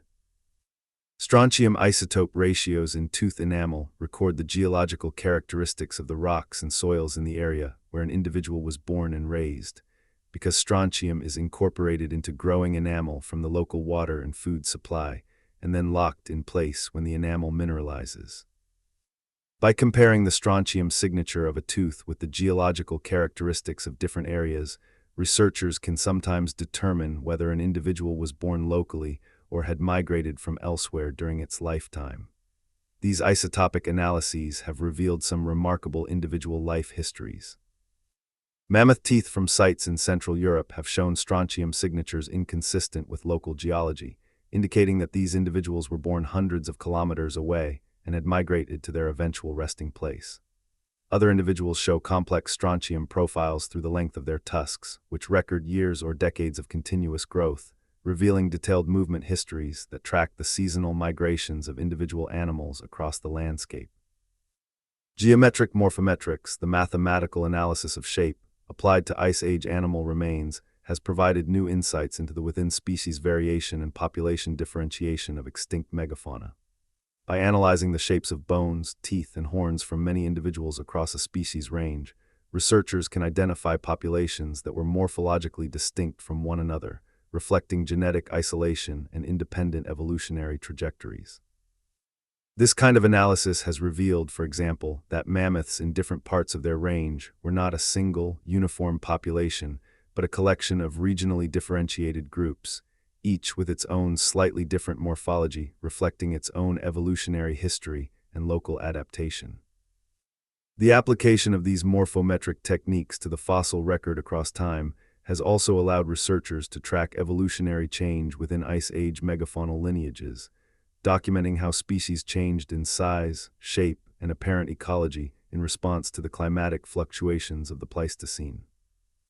The general trend toward larger body size during cold glacial phases and smaller body size during warm interglacial phases, a pattern known as Bergmann's rule, is documented in multiple Ice Age species and reflects the thermal advantages of larger size in cold environments.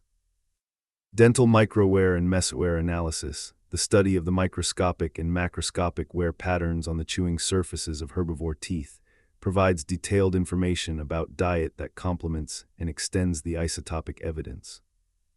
The pattern of microscopic scratches and pits on tooth surfaces reflects the texture and abrasiveness of the food consumed in the final days or weeks before death, while the larger scale patterns of enamel wear across the entire chewing surface reflect dietary habits over the lifetime of the individual. These dental wear analyses have confirmed the general picture of Mammoth Steppe herbivore diets suggested by other evidence, showing that mammoths and bison fed predominantly on tough, abrasive grasses, while horses showed more dietary flexibility, including significant proportions of softer browse in some individuals. Cave lions and hyenas show wear patterns consistent with their role as predators and scavengers of large, bone-rich carcasses. The use of microcomputed tomography, or micro-CT scanning, to examine the internal structure of fossils without damaging them has opened new windows into the biology of Ice Age animals. The internal structure of bones and teeth reflects the mechanical stresses experienced during life, the patterns of locomotion, the forces generated by chewing, the demands of pregnancy and nursing. Micro-CT analysis of mammoth tusks has revealed their internal growth rings, analogous to the growth rings of trees, providing year-by-year records of tusk growth rates that reflect the nutritional condition and life history of individual animals. One of the most compelling recent developments in Ice Age science has been the realization that the extinctions of the megafauna were not simply losses of individual species, but the destruction of entire ecological networks, with cascading consequences that transformed ecosystems in ways that extended far beyond the immediate removal of the extinct species. Ecologists use the concept of trophic cascades to describe the indirect effects of predator loss or prey loss on the broader ecosystem. When a top predator is removed, its prey species may increase in population, exerting greater pressure on the vegetation that sustains them, which in turn affects the insects, birds, and other organisms that depend on that vegetation. The removal of a major herbivore, conversely, may reduce the food available for its predators, causing them to decline, while simultaneously allowing the vegetation to change in the absence of grazing pressure. The removal of the entire Mammoth Steppe megafaunal community triggered cascading ecological changes that went far beyond the simple replacement of one plant community by another. Without the ecosystem engineering activities of the mammoths, the nutrient cycling role of the bison, the grazing pressure of the horses, and the top-down regulation of the cave lions and hyenas, the ecological network that had maintained the Mammoth Steppe unraveled rapidly, and the new ecological community that replaced it was organized according to fundamentally different principles. The boreal forest that expanded across much of the former Mammoth Steppe during the Holocene is a very different ecosystem from the steppe it replaced. It is characterized by a few dominant tree species, spruce, pine, birch, and larch in different regions, that cast dense shade and produce acid litter that supports a limited understory of specialist shade-tolerant plants. Its large mammal community is impoverished compared to that of the Mammoth Steppe, with a handful of species replacing the dozens that had populated the grassland. Its primary productivity is channeled primarily into woody tissue, wood and bark, that is difficult for most animals to exploit, rather than into the nutritious grasses and herbs that had sustained the megafaunal herds. The tundra that replaced the steppe in the coldest, northernmost areas is even more impoverished. Modern tundra supports only a few large mammal species, caribou, musk ox, and a handful of smaller herbivores compared to the dozens that had roamed the Mammoth Steppe. Its productivity is low, its nutrient cycling is slow, and its primary biomass is locked up in forms, mosses, lichens, sedges that are nutritionally poor for most large mammals. These modern ecosystems are not primitive or degraded in any pejorative sense. They are the natural products of the climatic and ecological conditions of the Holocene, but they represent a profound reduction in the diversity and abundance of the large mammal community compared to the Ice Age world. The Northern Hemisphere has lost something irreplaceable, a level of biological richness and ecological complexity that took hundreds of thousands of years to evolve, and that was destroyed, partly by climate change and partly by the actions of our own species, in the space of a few millennia. This recognition of loss has prompted an important and growing conversation among scientists, conservationists, and philosophers about the possibility of ecological restoration, the deliberate attempt to return something of the ecological richness and function of the Ice Age world to the impoverished modern landscape. The most ambitious expression of this idea is the rewilding movement, which advocates the reintroduction of large mammals to landscapes from which they have been extirpated, with the goal of restoring the ecological processes that those animals once maintained. In Europe, rewilding projects have reintroduced wolves, lynx, and bison to areas where they had been absent for decades or centuries. In Asia, similar projects are considering the reintroduction of tigers, wild horses, and other species to degraded landscapes. But the most direct engagement with the legacy of the Ice Age extinctions is the Pleistocene Park project in northeastern Siberia, where Sergei and Nikita Zimov have been attempting, over several decades, to recreate something of the Mammoth Steppe by reintroducing large grazing mammals to the Siberian tundra. Reindeer, horses, bison, musk oxen, and other large herbivores have been brought to the park, and their effects on the vegetation have been monitored carefully over years and decades. The results have been striking. In areas where the grazers are concentrated, the vegetation has shifted from moss-dominated tundra toward grass-dominated steppe, exactly as the theory of grazer-maintained grassland would predict. Snow trampling by the animals in winter has compacted the snowpack, allowing the cold to penetrate deeper into the soil and cooling the permafrost by several degrees. The carbon stored in the permafrost beneath the grazed areas is therefore better protected from thawing than the carbon in the ungrazed tundra surrounding the park. Pleistocene Park is a small experiment in a vast landscape, and its significance is symbolic as much as practical. But it demonstrates that the ecological functions of the Mammoth Steppe megafauna are not lost forever. They are dormant, waiting for the animals that once performed them to return. Given enough time and enough animals, the Mammoth Steppe might be partially restored, at least locally, using the living herbivores that are the ecological heirs of the extinct giants. The most audacious extension of this vision involves the potential extinction of the woolly mammoth itself. Advances in ancient DNA sequencing and gene editing technology have made it at least theoretically possible to reconstruct the genetic blueprint of the mammoth and use it to produce mammoth-like animals that could be reintroduced to the Siberian tundra as functional analogs of the extinct giant. Several research groups are pursuing this goal with varying degrees of ambition and credibility. The work of George Church and his colleagues at Harvard University has focused on identifying the specific genetic differences between woolly mammoths and their closest living relatives, Asian elephants, and using the CRISPR gene editing system to introduce mammoth-specific genetic variants into Asian elephant cells. The goal is not to produce a perfect genetic replica of the woolly mammoth, which would be technically impossible, but to produce an elephant with the key mammoth adaptations: thick fur, cold-adapted hemoglobin-enhanced fat storage, and the ability to withstand Arctic temperatures that would allow it to survive and function ecologically in the Siberian tundra. This project raises profound scientific, ethical, and practical questions that will occupy scientists and philosophers for years to come. Can a extincted mammoth truly replace the ecological functions of the original? What are the ethical implications of creating a novel organism that has never existed before? How would a herd of mammoth-like animals be introduced to the wild, and what happens if the experiment fails or produces unexpected consequences? These questions do not have easy answers, but they are important ones to ask, and the fact that they need to be asked at all is a testament to how far Ice Age science and biotechnology have progressed in recent decades. The legacy of the Ice Age extends far beyond the frozen bones in the permafrost and the painted caves of Europe. It extends into every aspect of the modern world, from the landscapes we inhabit to the crops we eat to the genes we carry in our bodies. The geography of the modern world was shaped by the Ice Age. The Great Lakes of North America, the fjords of Scandinavia, the U-shaped valleys of the world's mountain ranges, the moraines and drumlins and eskers that dot the glaciated landscapes of the Northern Hemisphere, all of these features are the direct legacy of the ice sheets and glaciers of the Pleistocene. the rivers that carry water from the mountains to the sea follow courses carved or modified by glacial meltwater. The fertile soils of many of the world's most productive agricultural regions are derived from the less deposits of the Mammoth Steppe or the glacial till left behind by retreating ice sheets. The plants we have domesticated and the animals we have brought into our service were, many of them, the wild relatives of Ice Age species. Wheat and barley are the descendants of wild grasses that grew on the steppe margins of the Middle East during and after the Ice Age. Cattle are the domesticated descendants of the auroch, one of the great megafaunal survivors of the post-glacial world.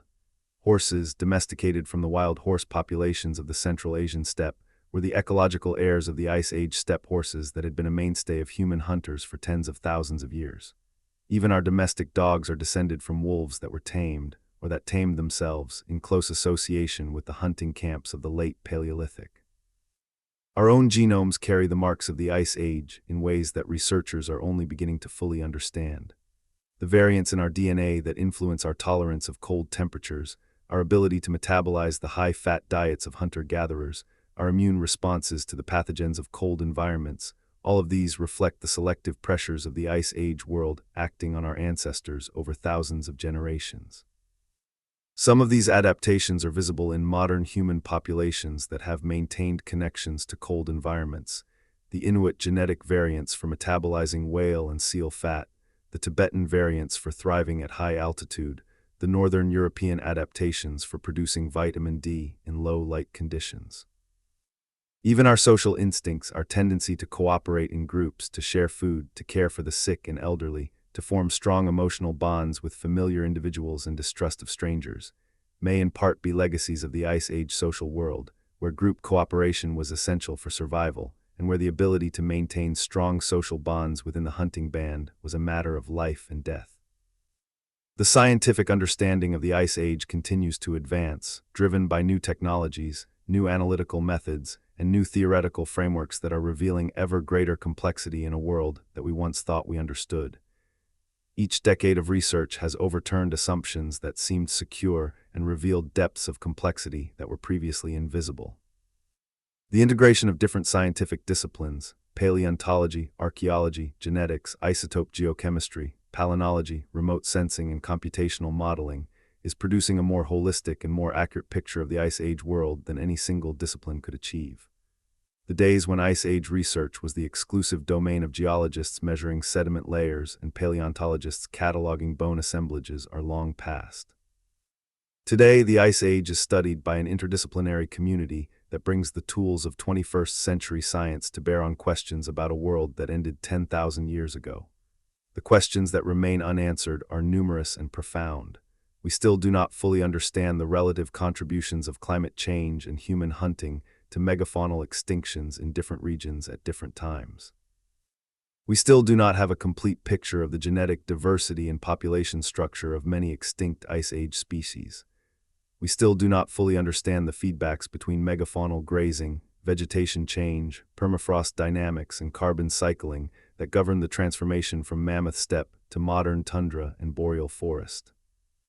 And we still do not know in detail how the human cultures of the Ice Age experienced and responded to the world-changing events of the late glacial transition. But the tools to answer these questions are now in our hands. Ancient DNA sequencing is becoming faster, cheaper, and more sensitive with every passing year. eDNA techniques are being refined and extended to new sample types and new time periods.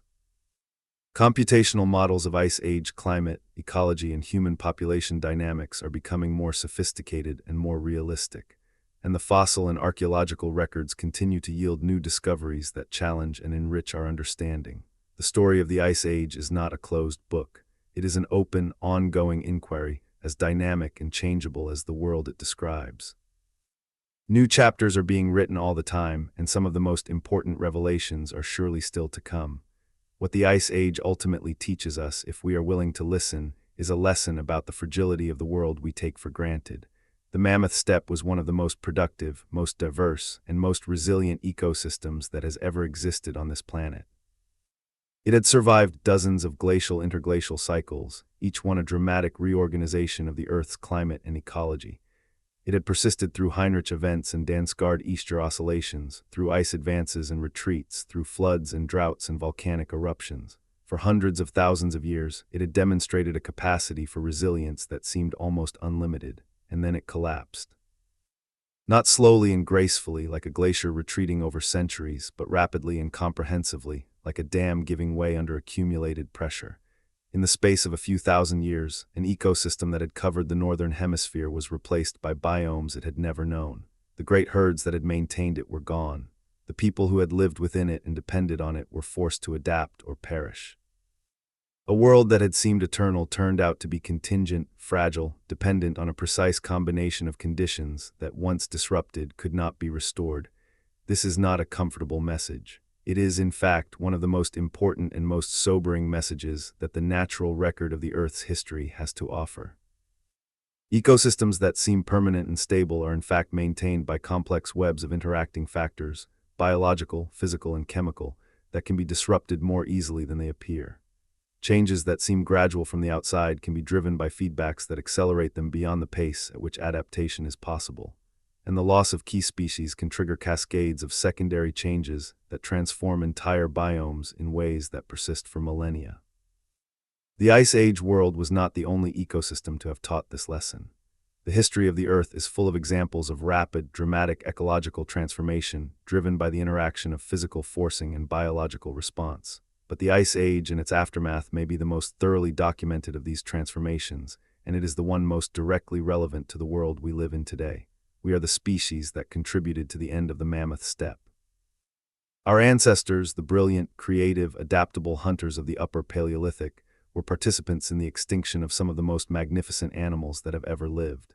This is not a reason for guilt or despair, but it is a reason for reflection. The capacity for dramatic impact on the natural world that led to those Ice Age extinctions has not diminished.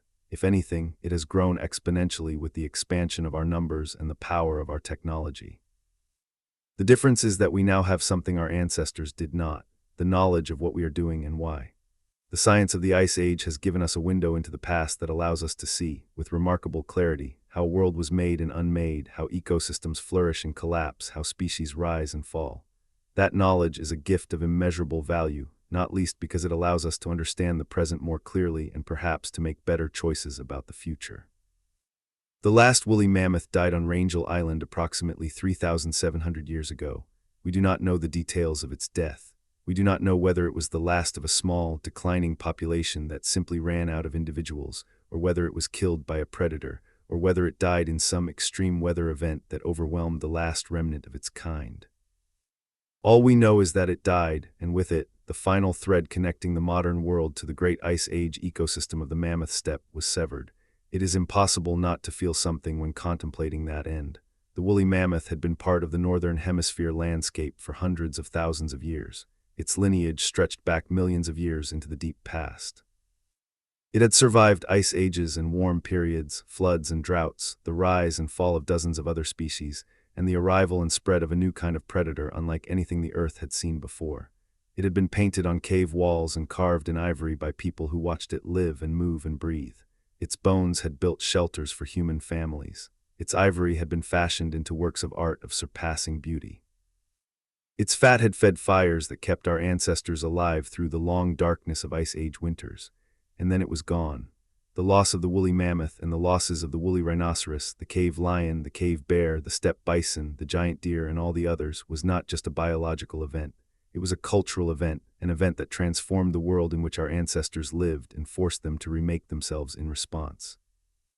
The cultures that emerged from that remaking, the Mesolithic hunter-gatherers of the post-glacial world, were the direct ancestors of the farmers, the herders, the city builders, and the civilization makers who came after.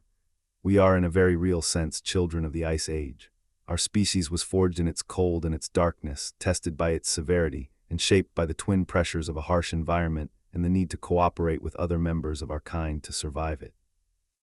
The intelligence, the creativity, the social instincts, and the cultural capacity that allowed our ancestors to thrive on the Mammoth Steppe are the same qualities that allowed their descendants to build the civilizations of the ancient world and ultimately the global technological society we inhabit today.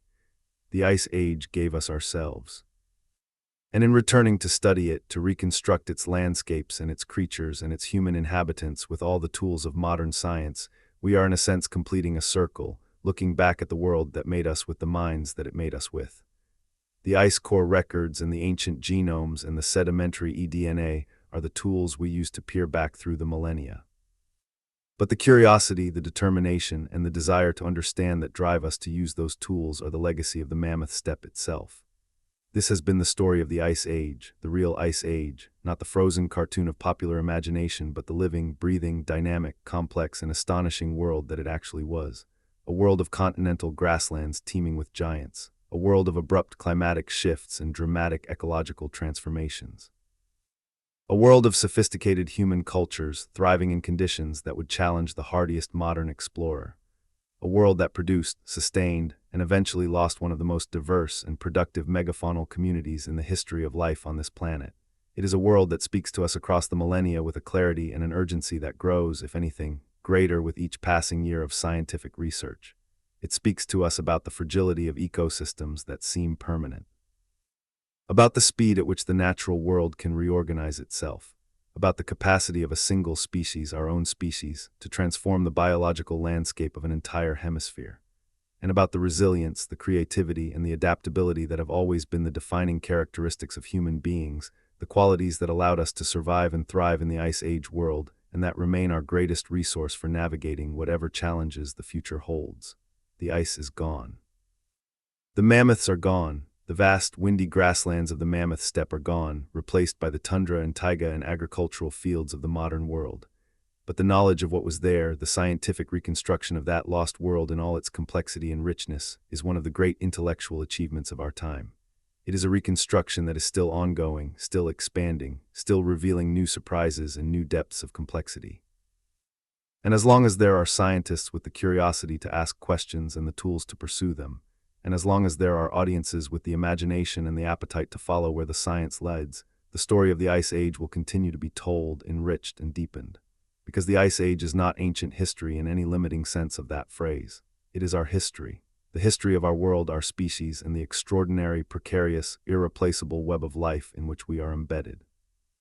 It is a history worth knowing in full, worth understanding in all its complexity, and worth sharing with everyone who is willing to listen. The world you thought you knew was a simplified shadow of the truth. The real story is richer, stranger, more dramatic, and more important than anything a simple narrative could capture, and now you know it.